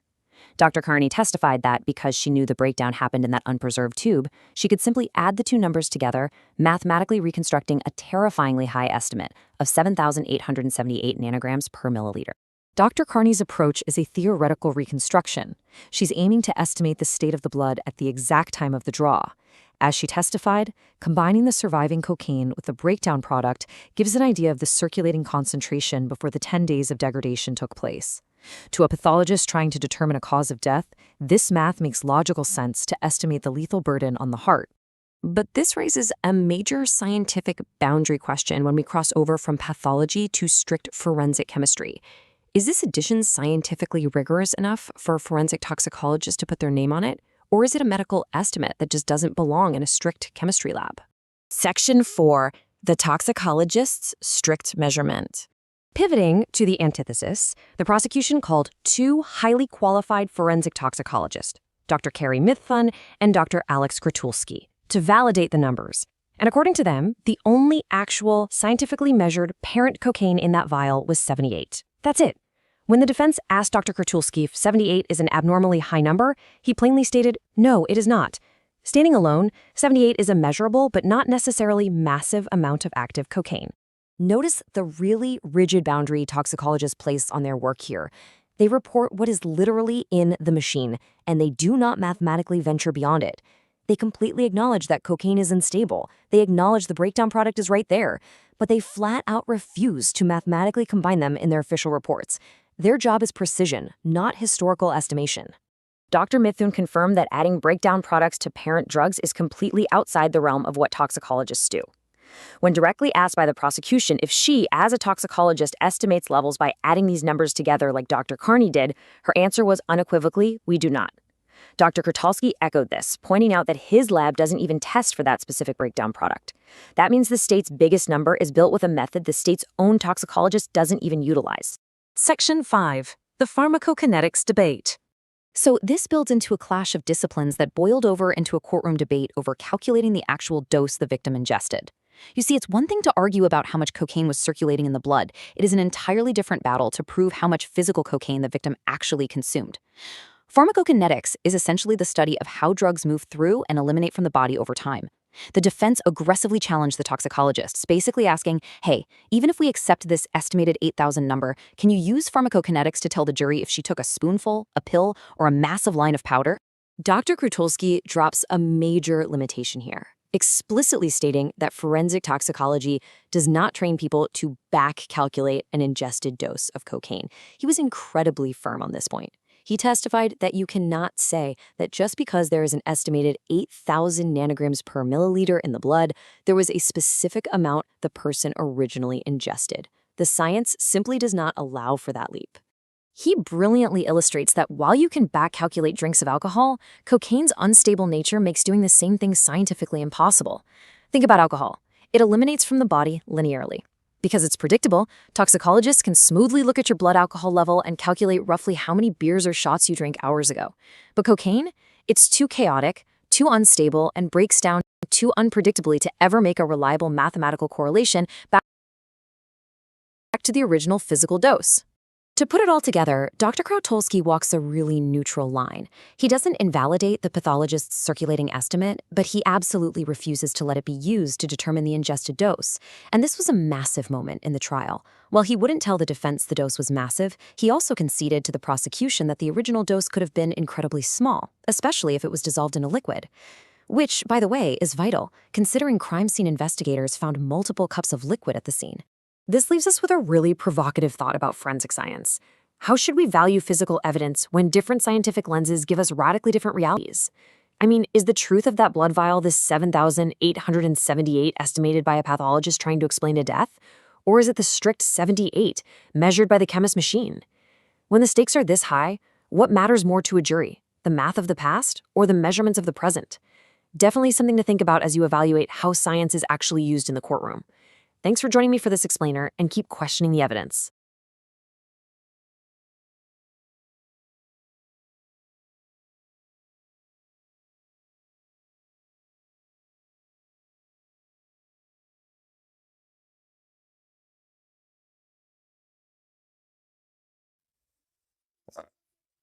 Just about done.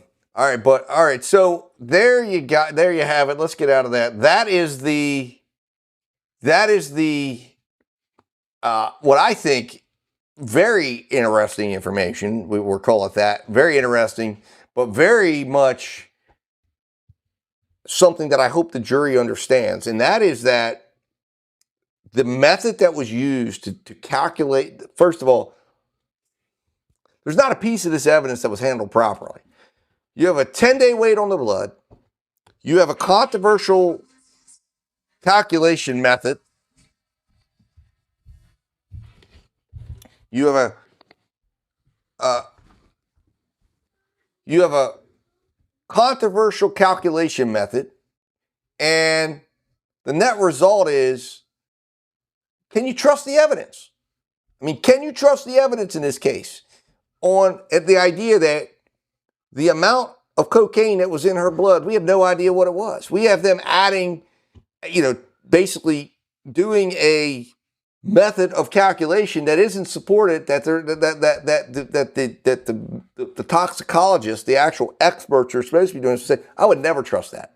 I would never do that. What that leaves us with is you can't say the amounts.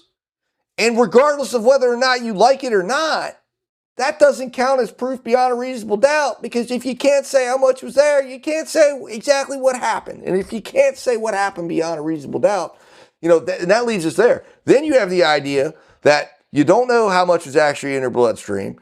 You don't have any evidence proving that this guy had any access to cocaine.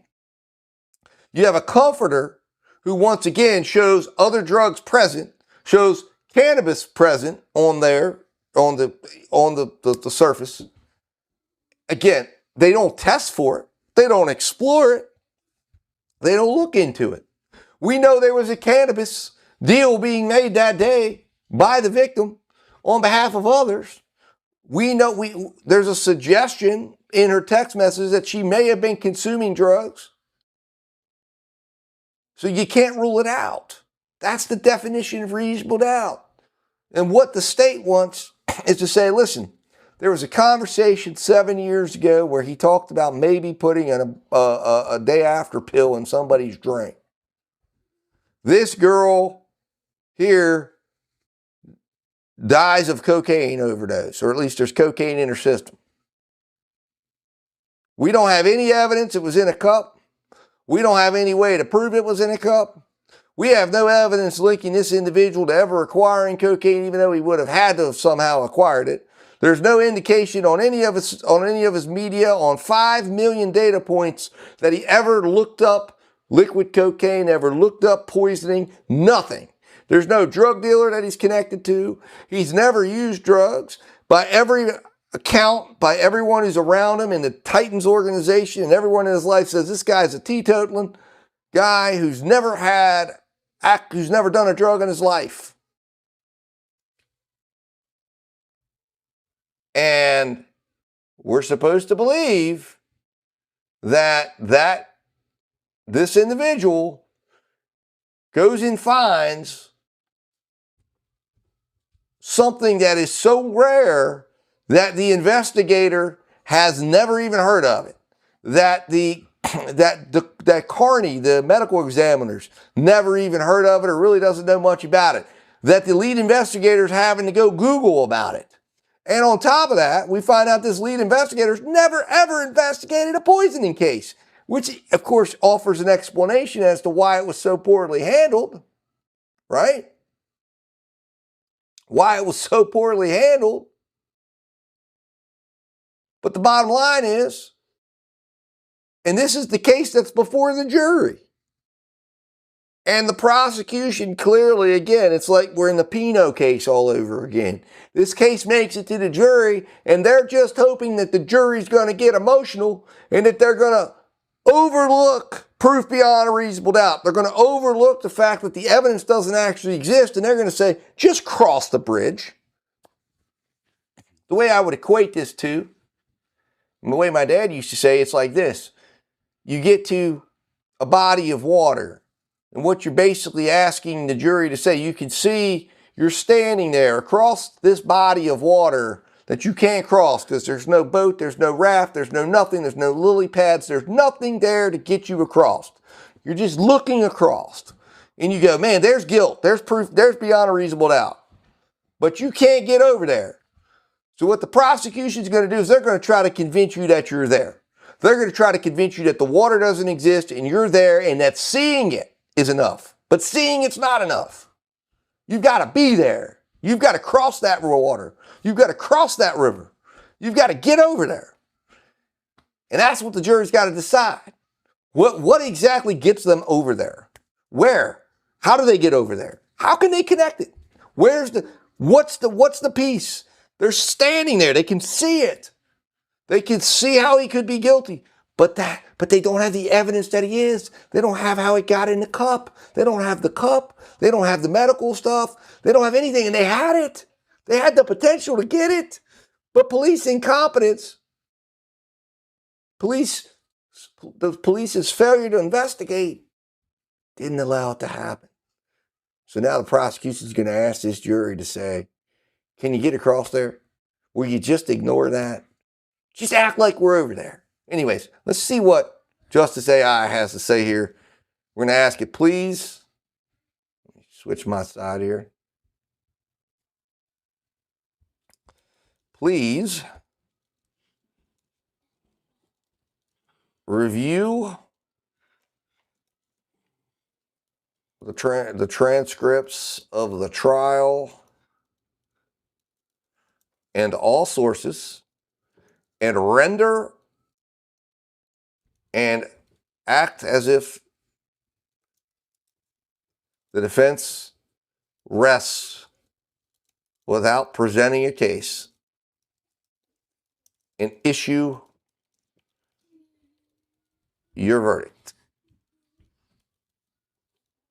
and why. And explain why. Let's see what it says. Now, I have no ability to, again, over here, I've shown you all of the information. This is transcripts, summaries. This is every video that we've put out, which also contains all the transcripts and the summaries. Everything is here. So this is without a defense case. So if I put this out and you're watching, here it is. I've done high-level jury consulting work by showing you what a jury might think of this evidence at this point. Should you put a case on? If I was standing there, if I was in that war room, if I was being consulted as as an observer of the case, having watched this case for 5 days, would I be able to render a guilty verdict right now? No, I would not. I would say not guilty. I would say that I would not want to be Blaise Taylor right now because you can't trust that everyone's going to see it this way. And there's certainly enough leaps that I guess could be made. But from my perspective, I would say not guilty. But we'll see if we agree here. I don't know. You're seeing it. Right now, the jury is deliberating here. Justice AI is deliberating. And we'll see what it comes up with here. It's reading the sources. It's going through everything. It's opening notes. It's looking at it all. Everything that we've presented, everything that we've done, all the work that we've put together. And it's trying to render a verdict. And here it is. If I were sitting in that jury box right now with the defense resting without presenting a single witness, my verdict is not guilty on all 4 counts. Let's be completely direct. As a watchdog, not guilty does not mean Blaise Taylor is innocent, and I agree with that. It means the state of Tennessee failed to build a legal scientific bridge over a massive, yawning canyon of reasonable doubt. The wrong tube reality. Jade's blood was drawn at Vanderbilt in a clear top plastic tube with absolutely no sodium fluoride preservatives. Because cocaine is highly unstable, her blood enzyme kept chewing up the drug during a 10-day delay. In hospital storage and transit, the real measured value, the actual parent cocaine measured by MNS labs, was a mere 78 nanograms per milliliter. A completely standard, non-lethal level consistent with voluntary recreational use. Davidson County Medical Examiner Dr. Aaron Carney got to 7878 only by adding the parent cocaine to the degraded EME metabolite. The expert mutiny. On day 4, the state's own forensic toxicologist, Dr. Alex Krotolsky, flatly rejected the medical examiner's math, testifying that he would never use his additive method definitively in a criminal case, and that forensic toxicology cannot reliably back calculate blood concentration to an original ingested dose. An undermined manner of death. Because of these scientific gaps, Dr. Carney officially certified the manner of death as undetermined, refusing to classify it as a homicide. When the state's chief medical expert cannot call this a red rum, a jury cannot legally find guilt beyond a reasonable doubt. It's not necessarily true, but it's difficult. The sourcing, a gaping investigatory void. To convict someone of a premeditated chemical execution, you must prove means that the defendant actually acquired and handled the poison. And this is the biggest gaping hole. To convict someone of a premeditated chemical execution, the digital black hole. MNPD detectives audited 5 million of Blaise Taylor's messages, searches, and iCloud backups. They found 0 references to cocaine, liquid cocaine, drug dealers, or drug transactions. I repeat, 5 million data points. That's searches, messages, iCloud backups. That is a staggering number of digital forensics. In the Corey Richings case, it was all over the place because she was trying to acquire this, or at least, maybe depending on what you believe about those things, but they put the poison in her hand. This prosecution can't put the poison in his hand. He can't put him anywhere near any poison. And yet they want to convict him.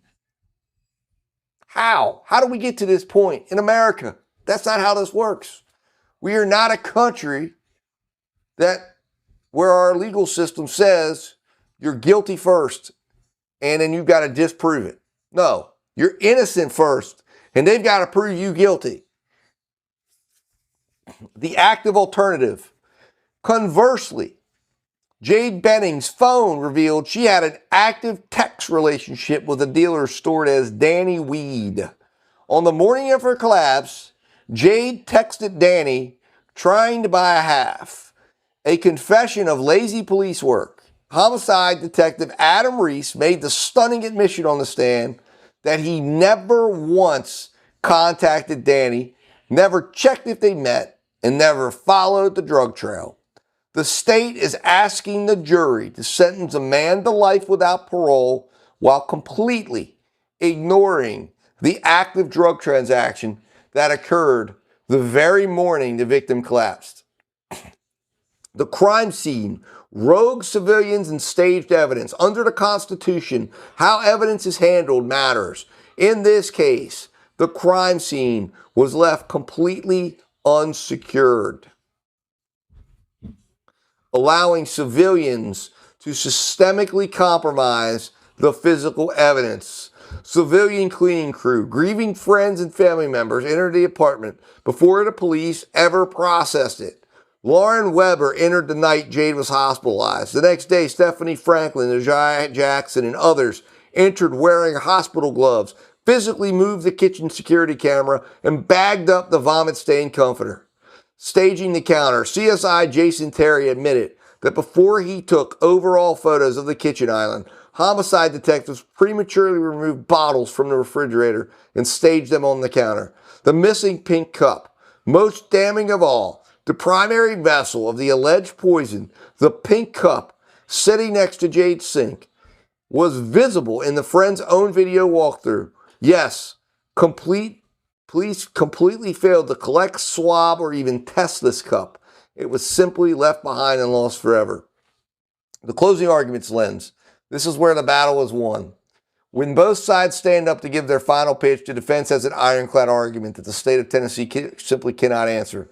The prosecution's closing, they would lean entirely on emotion, playing Jade's slurring, dying declaration over the phone and urging the jury to use Apple Denny's testimony about a 2017 conversation regarding pills to fill in the blanks. They will tell you that the comforter vomit proves a massive oral dose. The defense's closing, they will look this jury in the eye and they will say, not guilty is not a loophole. It is the law.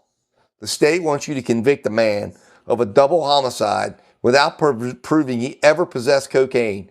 They want you to ignore that Jade was actively texting her dealer that morning. They want you to ignore that her friends ran rogue through the crime scene and moved the cameras. And they want you to ignore that their own chief medical examiner officially ruled this manner of death undetermined. You cannot sentence a man to life without parole when the state's case is built entirely on mathematical guesses, missing cups, and uninvestigated drug dealers.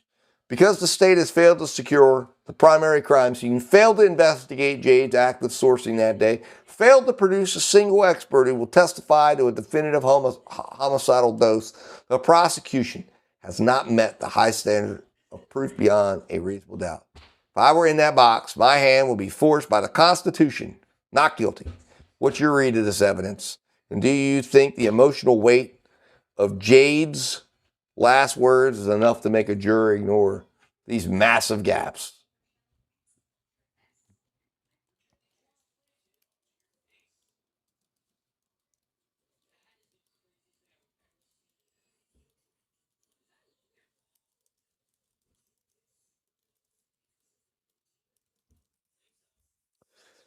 So we're asked for that, and we're having that put in there. But there it is, guys.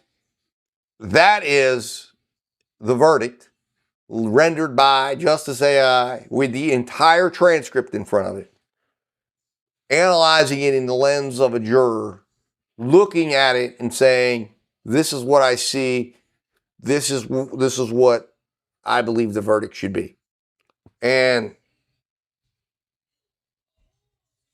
hold on here. Sorry about that. I don't know if that was heard or not. Somehow we hit the button. I hit a button on that. I don't know if it jumped into it. But look, this is going to be a tough case. Okay, so just because Justice AI saw it, I've had Justice AI before tell me a verdict that they think, and the jury went completely opposite. This is an emotional case.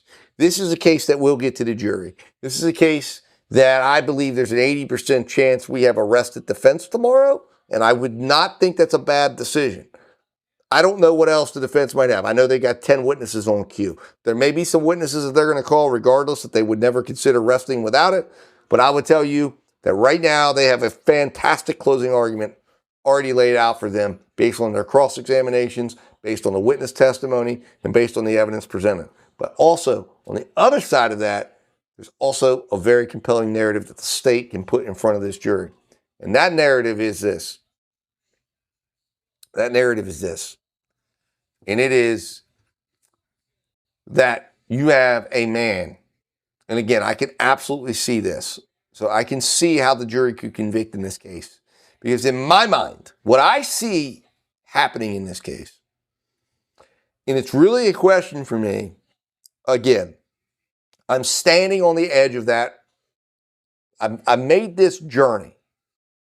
I always think of the trial, like I used to love playing the game, the Oregon Trail, and you get to the end of the Oregon Trail, you can see the end. But you've got to figure out how to get across this river, right? This body of water. You're close. You can throw a rock over to it. But there's sharks, and there's and it's 100 foot deep, and you can't swim, and you got to get across. And that's what you got to figure out how to do. How do you get across there? Just because you can see it doesn't mean you could say, I'm over there. I'm not standing over there yet. What's the piece of evidence that gets you across? What can you find? Can you find it? And then once you're there, right? And right now in this case, I feel like this is a case where we can see what we think happened. We can see what we think happened, but we can't prove what happened. And in the American justice system, that's not enough. And that's where we sit, because I can very much see what this young man was potentially doing, right? He's administering something in her drink, and he puts too much in it, because guess what? He doesn't know what you're supposed to put in there. He's never dealt with this before. And he puts it in, she consumes it. It's a dose that's so low that it doesn't track in the entering urinalysis that comes in, and she overdoses. Calls her friend, tells her friend he put something in my drink. He did this to help to do something to the baby, and she goes unconscious and never wakes up again. And he's freaking out, and he realizes, oh my God. And he realizes, like many, many criminals do, death, crimes, doing this stuff is not like the movies. There's nothing immediate, there's nothing clean, there's nothing easy, and it's a real big disaster. And what he thinks is meant to end the pregnancy doesn't just end the pregnancy, it ends her life, it ends the baby's life, and potentially now it ends his life. Because the irony of it all is he did this because he wanted to protect his lifestyle. He wanted to give himself the freedom that he thought was being taken away. Now, like, you thought, oh, living with a baby is going to be horrible. Well, it wouldn't be that bad. Man, I have 4 sons. I was, like I said, I was very young when I had my first son. You know, and I would never have thought to do anything like that. And I'm blessed today to have my 4 sons. And I would never change a thing about that. Never change a thing about having them. And it turned out that, you know, you don't lose anything at all. You gain a lot. And you gain so much more than you think. And, but, you know, now if he did do this, and if this jury convicts him, he's going to lose so much more than he could have ever imagined. I don't know how he's going to deal with it. But I don't know if he's going to get there. I don't know if he's actually going to lose it. I think it's going to be tough. Because I think you put a jury in a box, and they're looking at this evidence, and they're going to ask the emotion to take them over. They're going to ask them to say, well, we got close enough. Convict them. Young lady died. A baby died. That's enough. Convict them. But is it? Will there be someone in that jury room who will stand up and be that juror that will stop this from going forward? Will there be 12 people that will stand up and say, no, this case doesn't pass the sniff test? I were on that jury. While I say I can look across and see what I think might have happened, I can't say beyond a reasonable doubt that that's what happened. And I can't say beyond a reasonable doubt that there wasn't another potential way. I understand that the state's going to leave them with, okay, explain how I got there. No, the defense doesn't have to do that. What the defense does not have to explain how this happened. They just have to disprove that the way the state says it happened is the way it happened. And they have to show that there's some doubt left as to whether or not that is the only possible explanation. And I believe the state's fallen short. Now, this is where the difficulty comes in, because this judge is looking to give the advantage to the state in any way he can. And he's going to do it, right? If there's a door that gets open, he's going to let the state walk through it. No questions asked, no question about that. He's warned them. He's told them. He's done everything he can to try to enhance the state's case and try to make this easier for the state. So the defense has to think long and hard as to exactly what they're going to do here and how their case, the way they're intending to present it, where it leaves them, what it opens up, what it does for them. Because right now, the question always comes down, when you're sitting here. Remember, the Corey Richards case, they rested. Probably shouldn't have rested, right? That was definitely not a case where I thought, rest? Why would you rest, right? Why would you rest at this point? There were some things that needed to be addressed. No. In this case, I can understand the decision to rest. I could understand why they would rest right now and why they would say, we don't want to move anymore with a judge like this. Now we're going to go argue the case. We've done a great job on cross-examination. We've done a great job with our witnesses. We've done a great job controlling the fact. And now we can argue what they didn't prove and what they can't prove because they have no other opportunity to put anything else on. The only way anything else comes in this case is if we go put a case on and we open the door to it. Right now, the case sits where it's at. And it sits where they can sit here and argue all of these things that we talked about today. All of these questions still remain. And I'm telling you, a juror probably sitting on this case, 12 jurors. This is in Florida where you have 6 jurors in some cases. Like, this is 12 jurors. I think in Florida this would still qualify for 12 jurors. 12 jurors have to sit in a room with these problems, with these issues, with the lack of ability to say how the drugs get in the cup. Was he near the cup? You don't get to just assume it. And it's important because Tennessee law, I don't want to be incorrect on this. Hold on one moment.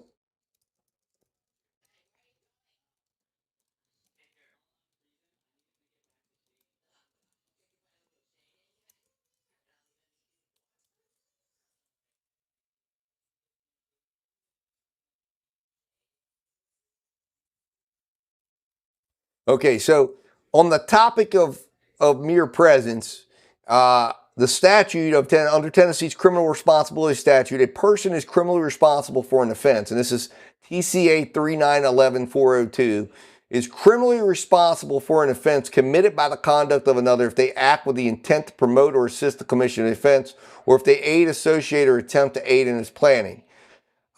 Judges will instruct juries on the idea that mere presence at the scene of a crime, even with the knowledge that a crime is being committed, is not sufficient to establish that the defendant is guilty. State v. Sherman and State v. Carson, the Tennessee Supreme Court has repeatedly ruled that a defendant's passive presence, silent acquisition, or mere association with the victim or co-defendant at the time of a crime does not constitute a criminal act, and the state must prove an affirmative, voluntary act, otherwise known as the actus reus, coupled with a culpable mental state, which is the mens rea.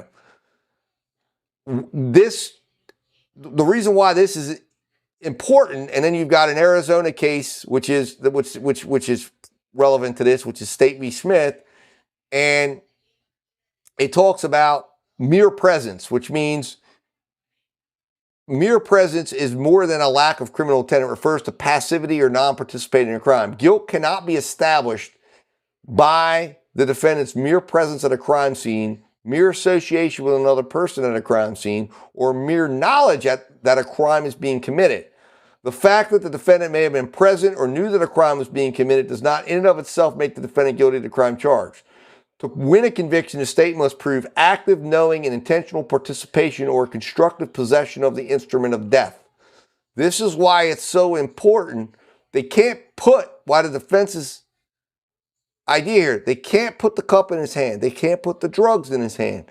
They've got to show he did something. His mere presence at the house is not enough.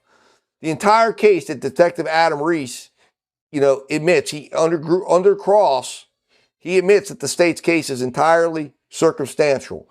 And when you apply that rule to this case, you've got a physical void. The state has no physical cup, no bottle, no liquid residue that tested positive for cocaine. They can't prove he ever handled or possessed the poison. There's a digital void. The detectives audited 5 million data points, messages, searches, iCloud stuff, 0 inferences to buying, sourcing, or possessing. And then on Jade's phone, it proves in the alternative, she's the one texting a drug dealer. She's the one organizing a drug buy. She's the one on the very day that is allegedly buying drugs. So the mere presence in the apartment is not enough. And again, the state's going to say, or the defense is going to say something like this. Members of the jury, the judge is going to instruct you on the law of mere presence. He's going to tell you that under the Constitution of this state, you cannot convict a man simply because he was in a room and when a tragedy occurred. Proximity is not proof. Association is not a conviction. The state has proven that Blaise was there on a date night. But they searched 5 million messages, data points, searches, and found 0 drugs. They lose the cup that could have ended all this. Their own scientists can't even prove the dose amount. And the method they use isn't even an accepted way of doing it, a way of calculating it. If you convict Blaise Taylor simply because he was the last person in that apartment, you are violating the very law you were sworn to uphold. You are convicting on presence, and under our law, the presence is reasonable doubt. It is not evidence which you can convict a defendant upon. And that's how they're going to, that's the problem in this case. They want you to jump. That's why I said he's present. He's there, but he's not on the other side. And they can't get there. And the only way they get there is if the jury, if 12 jurors, not one juror, 12 jurors are willing to abdicate their responsibilities, are willing to ignore their responsibilities to follow the law and just say, well, we're going to convict him just because, you know what, a tragedy happened. And that can't happen. I don't think that will happen. So with that, guys, look, this is, I don't know if this will actually make it out to you. If it does, I hope you've enjoyed it. It's been 2 hours. That's a pretty long deep dive. This will eventually be something that I'm going to involve the entire subscriber base, and we're going to do members only versions as well. Or we may even do sections where we have members only for a while, or we have everyone involved and then do a members only section where the members can come together and ask me questions. And we're going to deep dive these cases, and we're going to get in, and then everything that we create, and again, there's a couple of artifacts that are being created right now. Everything we create will be there. If you are a member and have access to the case notebook, you will be able to go into that notebook. You will be able to chat, watch these things, analyze these things, be ready for the next members discussion, be ready for the next group community discussion that we'll have, these community moments. This is kind of the community moment without the live chat. Think of it like that. I think I'm going to do this as a live, but it'll be a pre-recorded live. Let me know if you're watching this, what you think of this idea. I'm going to do it regardless, but I'd love to get your feedback on it or what you would like to see done and how you would like to see doing it. And we're going to get in here and start digging into these cases and diving in and discussing them and getting into the hard facts of them, because this case is one that it's so difficult to be on that jury. But for me so far, where we're at, and I've been up and down on this case, but when we got to the end and I was able to really sit down and analyze everything that's been going on, and I've not only watched, but I have read the transcripts of this case, because I'm able to live transcribe. And if you are a member, you can go right in. Let me jump into this and show you. You can literally go in and see here it is. Sorry, right over here. You can see this is every single one of these. And let me just show you. As you go in, you can see day 1, day 2. So you open this up, and here it is. It gives you the source guide. It gives you the cast of characters. It gives you what happened, and then it gives you the transcript of what happened. So you can not only watch it, read it, go through it, and then you can have a chat with Justice AI regarding, it gives you already pre-constructed deals. You can also go in and deselect all of this and say, I just want to chat with that particular transcript and go through it, right? Or you can have a chat with all of the sources. It's the best way to get to know a case, right? And we're also be able to do live things like flashcards and quizzes, and there'll be all sorts of fun stuff that we can do here. But this is going to be fun, I think. But in the meantime, guys, we're going to end this discussion. So Justice AI has rendered its verdict and says its recommendation, if it rested today, the defense has won. I agree with that. I think there's a shot that we might see the defense rest. I don't know if we will. I don't know, because I don't have any information on the defense's side of what they're presenting. and maybe there's things that they can present that would further help themselves. But I believe the state has a problem with their case, and we'll see what happens. Anyways, with that said, guys, we're going to end this, and I'm going to throw you off to our ending. I'm going to thank you for being here tonight. I'm going to let you listen to one of our justice songs here, which tells a story about, when you hear these songs, many people have asked, these are songs that have been produced by myself and my son. We're using Suno, and I have the studio. We can go in and produce it. And it tells a story of the justice is a process story. And they are used. So when you hear this, listen to the words, listen to the lyrics, because it's telling a story about how we came to be, about my dad, about my life, about what's going on. So maybe one day I'll put these out on YouTube as individual releases. I don't like to start releasing things like that because I don't understand all of it. And if I don't fully understand something, I don't touch it anymore, because that's got me in trouble before in the past, and I don't want to lose stuff. But at some point, if you like a song or whatnot, you reach out to me. I could send it to you. If there's a particular song you like, reach out to me and I'll send it to you via email. No problem with that. Anyways, with that said, guys, I appreciate each and every one of you, whether you're a member, subscriber, or just somebody just watching through. If you are, hit that subscribe button. It's free. Become part of the community. If you're a member, thank you so much. You keep the lights on. You keep this possible. You're making this possible. And I know I've been slow to really get involved, but we're going to get more involved here. Like I said, I really appreciate each and every one of you. So with that said, guys, remember, as my dad used to say, justice always works better when we watch. So keep watching.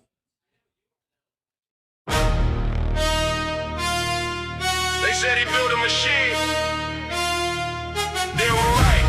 100,000 deep. 100,000 deep. And we just getting started. Let's go. Watch.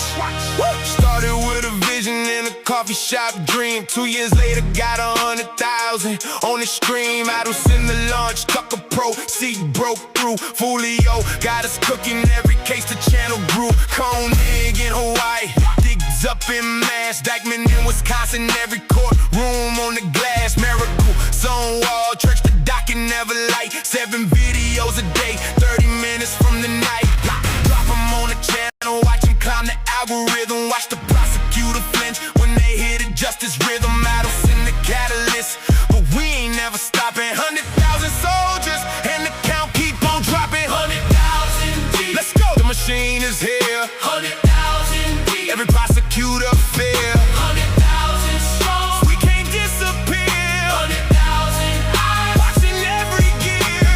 Watch the machine. Watch it. Watch the machine. Watch it. Daddy drew the blueprints on delivering the scene. 100,000 deep. And we just getting 200 on the horizon, 500 on the map. Million in our future, every video we tap. We the watchdog, they fear that. You called this years ago. You said the system needed witnesses, and now the witnesses on show. Every prosecutor in America gotta hold the line. Every defense attorney watching, we the spotlight on design. Pro say the foundation, you process the religion. 100,000 classrooms learning how to win the decision.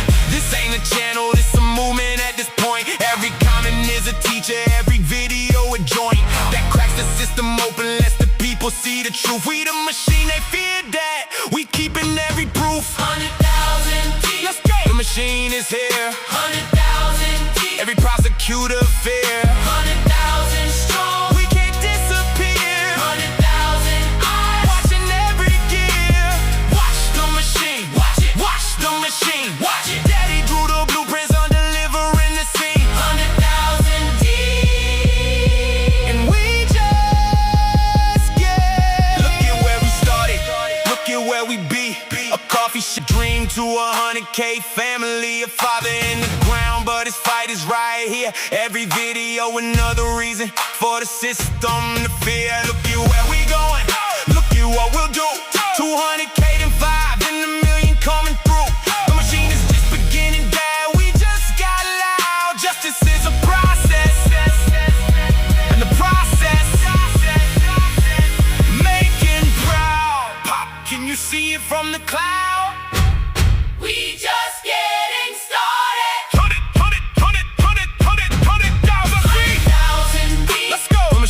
is here. 100,000 deep. Every prosecutor fear. 100,000 strong. We can't disappear. 100,000 eyes. Watching every gear.